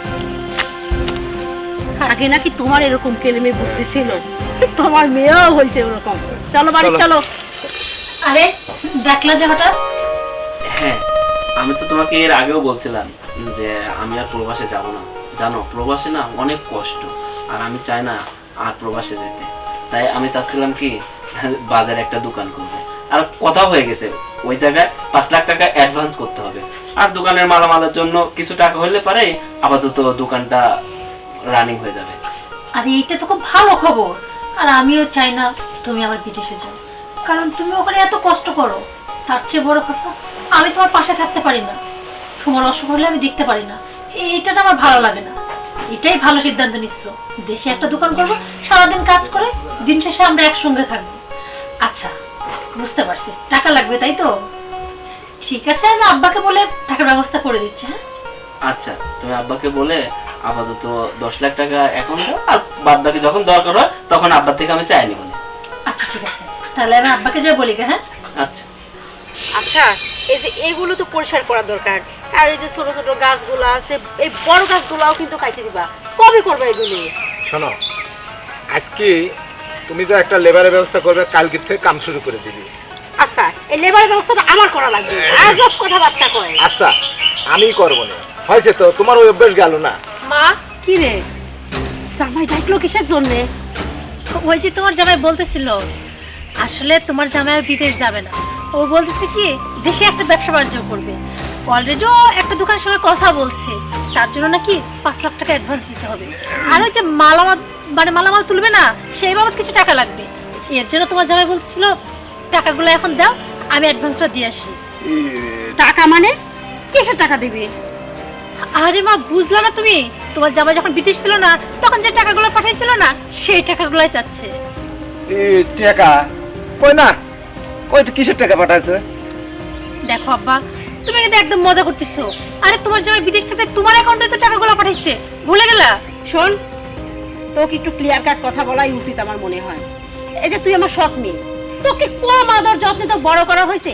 এই যে জামাই যখন বিদেশ যায়, তোর বাবা 10 লাখ টাকা খরচ করে জামাই বিদেশ পাঠা রয়েছে। আর তোর মা মারা গেছে, তোর মা মারা যাওয়ার পরে তোর বাবা আমাকে নিয়ে আসছে, তোকে এই ছোট্ট থেকে লালন পালন করে এত বড় করছি। এগুলি কি খরচ যায় নাই? শোন, জামাই যেই টাকা পয়সা পাঠাইছে, এই টাকা পয়সাগুলা দিয়ে আমরা এখানে একটা বাড়ি করব।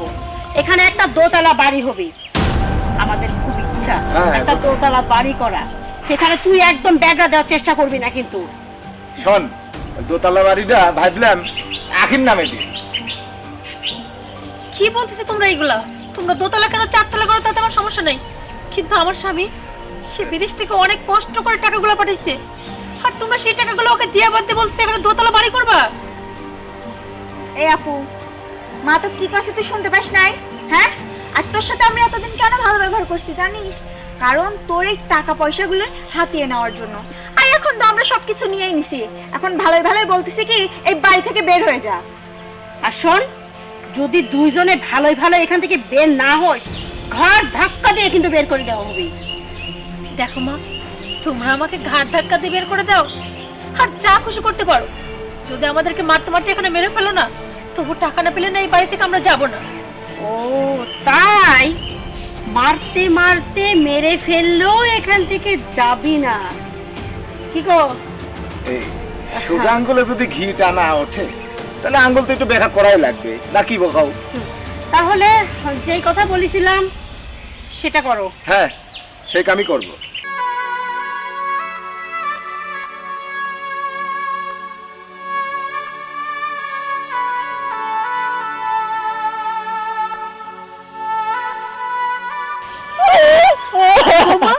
শোনো, আরে তুমি এইখানে এই পরিবেশে মাটি কাটতেছো, আসলে কি হয়েছে একটু খুলে খাও তো। আসলে আমি এগুলো সব আমার কর্মের ফল। জানেন তো আম্মা, আপনার ছেলে বিদেশ থেকে যত টাকা ইনকাম করে নিয়ে আসছিল, আমার ওই সৎ মা আর বাবা মিলে সব টাকা আত্মসাৎ করে দিছে। শুধু তাই না আম্মা, ওরা বলছিল ওরা একটা টাকা দিবে না, ওই বাড়ি থেকে আমাদেরকে বের হয়ে যাইতে বলে।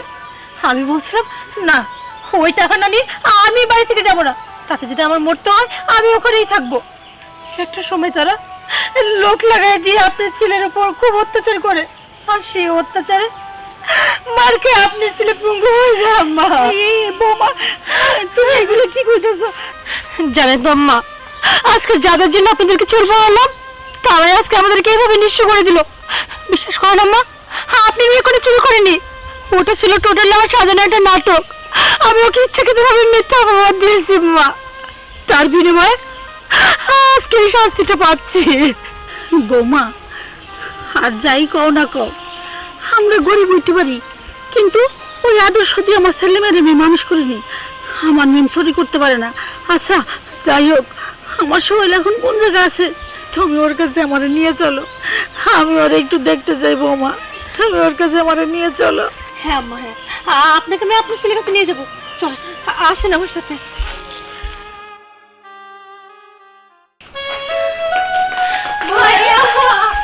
বাপরে, এইগুলো আমি সহ্য করলে উপর আল্লাহ সহ্য করবে না।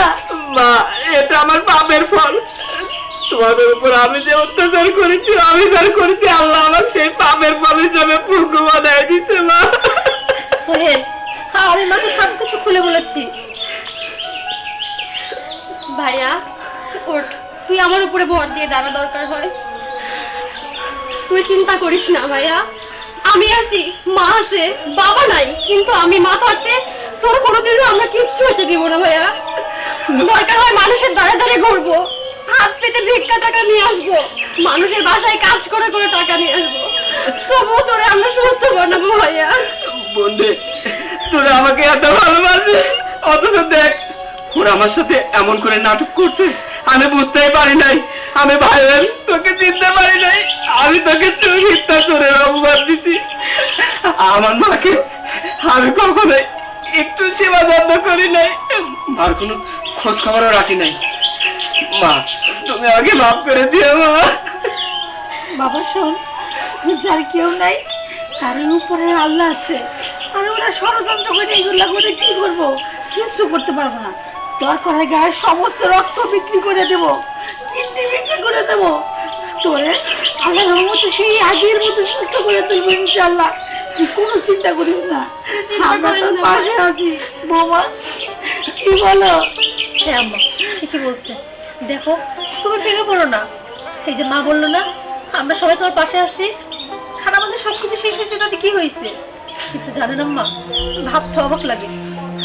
আমার মা নয় সৎ মা, কিন্তু বাবা সে তো আপন, সে আমাদের সাথে এমনটা করতে পারলো। কিন্তু শৈলে একটা কথা মনে রাখো, কথা আছে না, যে অন্যায় করে সে অবশ্যই তার শাস্তি পায়। ঠিক বাবা মা দেখো তাদের পাবে শাস্তি তারা পাবে। আর আমাদের সবকিছু শেষ হয়ে গেছে না, আমরা আবার নতুন করে শুরু করবো। আমরা কাঁধে কাঁধ মিলিয়ে সবাই একসঙ্গে থাকবো। আর তোমার ভালো একটা চিকিৎসা করবো, তুমি অবশ্যই সুস্থ হয়ে যাবা। ভাইয়া তুই চিন্তা করিস না, মনে রাখবি আল্লাহ ছাড় দেয় কিন্তু আল্লাহ কারোকে ছেড়ে দেয় না। ওরা তোর সাথে আমাদের সাথে যে অন্যায়টা করছে আল্লাহ এর বিচার ঠিক করবে দেখিস। আমার সুস্থ ভাইটাকে ওরা প্রতিবন্ধী পঙ্গু বানাই দিছে। এর মতো অধর্ম কাজ আর কোনোটাই হইতে পারে না। জন্মের পর থেকে বাবার জায়গায় তোকে দেখছি, আর তোকে ওরা আমাদের বুক থেকে কেড়ে নিছিল। দেখ আল্লাহ কিন্তু আবার ফিরাই দিছে। তুই চিন্তা করিস না ভাইয়া। বাপরে তুই কোনো চিন্তা করিস না, আমরা তোর সাথে ছিলাম, এখনো আছি। কোনো চিন্তা করিস না, আল্লাহ সব কিছু ঠিক করে দিব। তুই আমার বুকের দর বুকে আছিস। চল ঘরে চল, একটু কষ্ট করে ওঠ। চলো ভাইয়া, আস্তে আস্তে।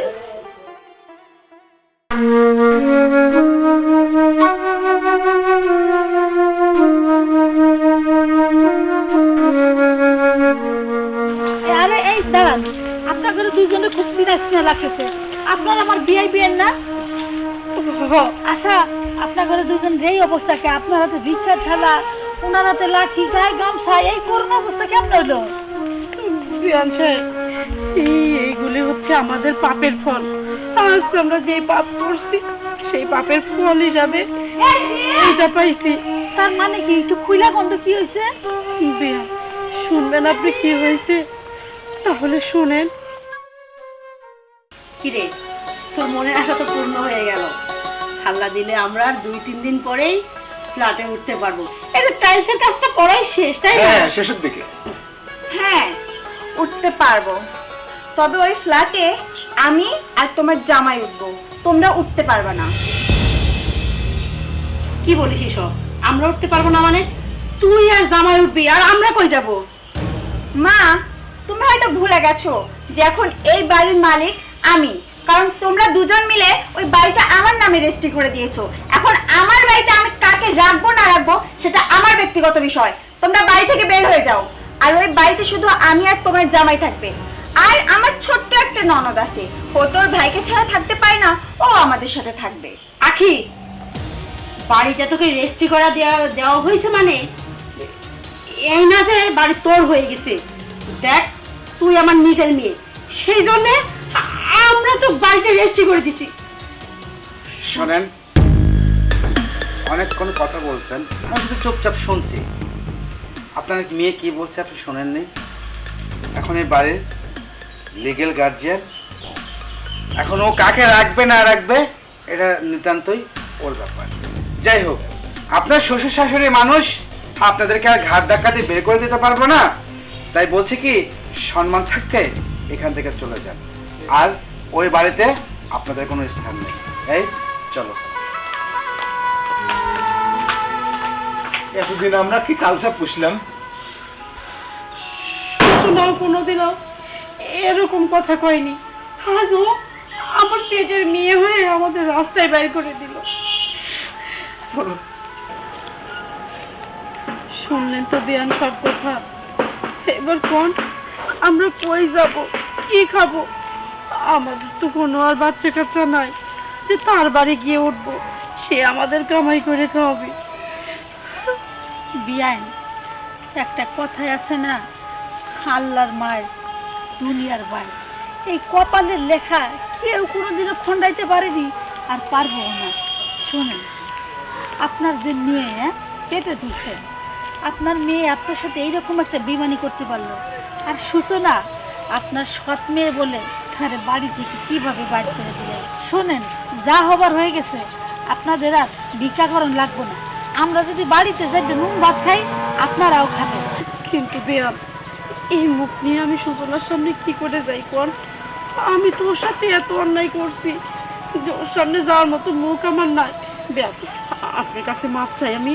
আপনি এই দয়ে টুক করে ওর কাছে যাওয়ার অনুরোধ চুপ করেন না বেয়াম। আরে বিয়ান শোনেন, সূচনা আপনার পেটের মেয়ে না হইলেও মেয়ে তো। তার সামনে মুখ দেখা না দেখার কি হয়েছে? কোনো কিছু না, সব কিছু ভুলে যান। চলেন আমাদের বাড়ি, চলেন চলেন হ্যাঁ চলো যাই। চলেন। আরে দেখে নাও তো, আস্তে হ্যাঁ দেখে পাবো, তুমি ভালো করে ধরো তো। চলো তাড়াতাড়ি তোমাকে গোছলটা দিয়ে আমার ওর কাজে যেতে হবে। আচ্ছা মিমি, তুমি তো কাজে গেলেই পারতা, দেরি হয়ে যাবে না? না আপু, আমি ওনাকে বলে আসছি কাজের মহিলাকে আমার আজকে যাতে একটু লেট হবে। তার থেকে চলো একসঙ্গে কলপার নিয়ে গিয়ে গোসল দেওয়ায় ভাইয়াকে ঘরে রেখে তারপরে যাবো একসাথে, ওটাই ভালো হবে। আরে তাওই মামাই, আপনারা? মা, আব্বা, তোমাদের এই অবস্থা কেন? তোমাদের হঠাৎ হাতে প্লেট ভিক্ষা করতেছে মানে? আম্মা কই পেলেন আমাদেরকে? বৌমা, অবাক হওয়ার কিছুই নাই। ওই উপরাল্লা একজন আছে না, পাপ কোনোদিন বাপেরে ছাড়ে না।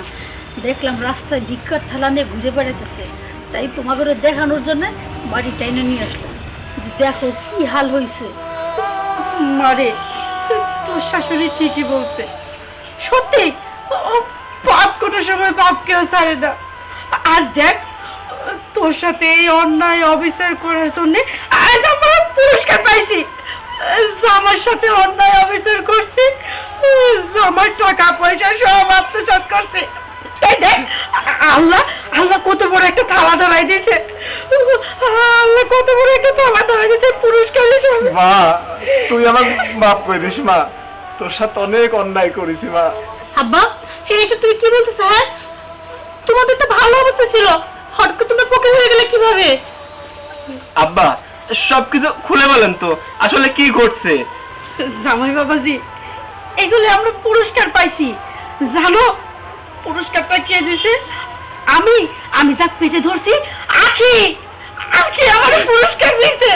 এই যে তোমার সাথে অন্যায় অপরাধগুলি করছি, সেই জন্য জানো কে করছে? জানিস না, ওর জামাই সাথে করে নিয়ে এই যে সহায় সম্পত্তি গড়েছিলাম, তোকে ঠকাই যে টাকা নিয়ে অট্টালিকা তৈরি করছি, সেই অট্টালিকা তো ওর নামে লিখে দিছি। ওর নামে লিখে দিছি না, সেজন্য ওর নামে লিখে দেওয়ার কারণে আমাদেরকে বাড়ি থেকে বার করে দিয়েছে। আমাদের থাকতে দেবে না। ওই বাড়িতে ওর স্বামী আর ছোট্ট একটা ননদ আছে, সেই ননদ নিয়ে বাস করবি। তাই আমরা পথে পথে এখন ভিক্ষা করি। এমনটা তো হওয়ারই কথা ছিল মা।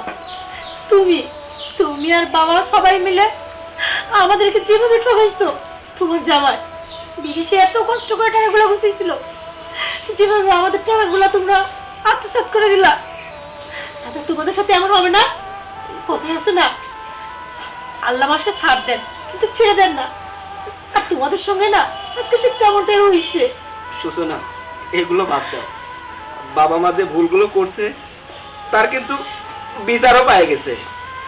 আব্বা মা, আপনার মেয়ে বাড়ি থেকে বের করে দিয়েছে, তাতে কি হয়েছে? আমরা তো আছি, এখন থেকে আমাদের সঙ্গে আপনারা থাকবেন। কি বললি? কি বললি ভাইয়া তুই? এই মানুষগুলো থাকবে আমাদের সাথে, আমাদের বাসায়, যারা কিনা তোরা কুকুরের মতো মেয়ের বাসা থেকে বের করে দিছিল, তোর আজকে এই অবস্থা করছে। দেখেন, দেখে কিছু শেখেন। কম তো করেন নাই, তাই না?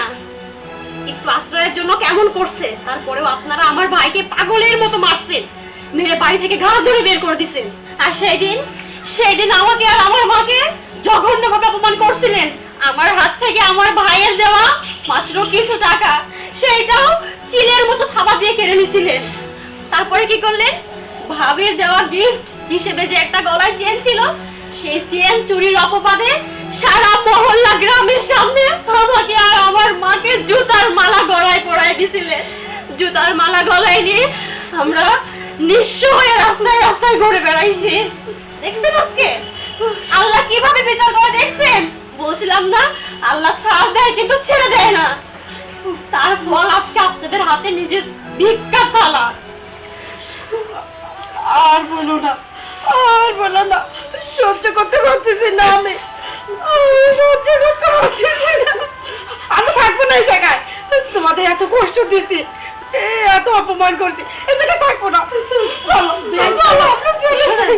চুপ করেন মিমি, বৌমা তোমার সবাই এসব কথা বাদ দাও। দেখো আল্লাহ যা করে মঙ্গলের জন্যই করে। আসলে কোথায় বলে না মানুষ, মানুষের শেষ ঠিকানা আবার শেষ আশ্রয় কোথায় হবে কেউ জানে না। আরে আজকে ওনরা আমাকে বাড়িতে আসছে, ওনরা আমাকে বাড়ির মেহমান, এত কথা বলো না, ঘরে চলো। ওনরা খুব ক্ষুধার্ত, খুব ক্লান্ত, ঘরে যা আছে খাইতে দাও, চলো।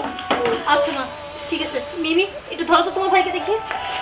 সাবধানে যে আপু, আম্মা, আব্বা, আসো। আসো ভিতরে আসো। আসো।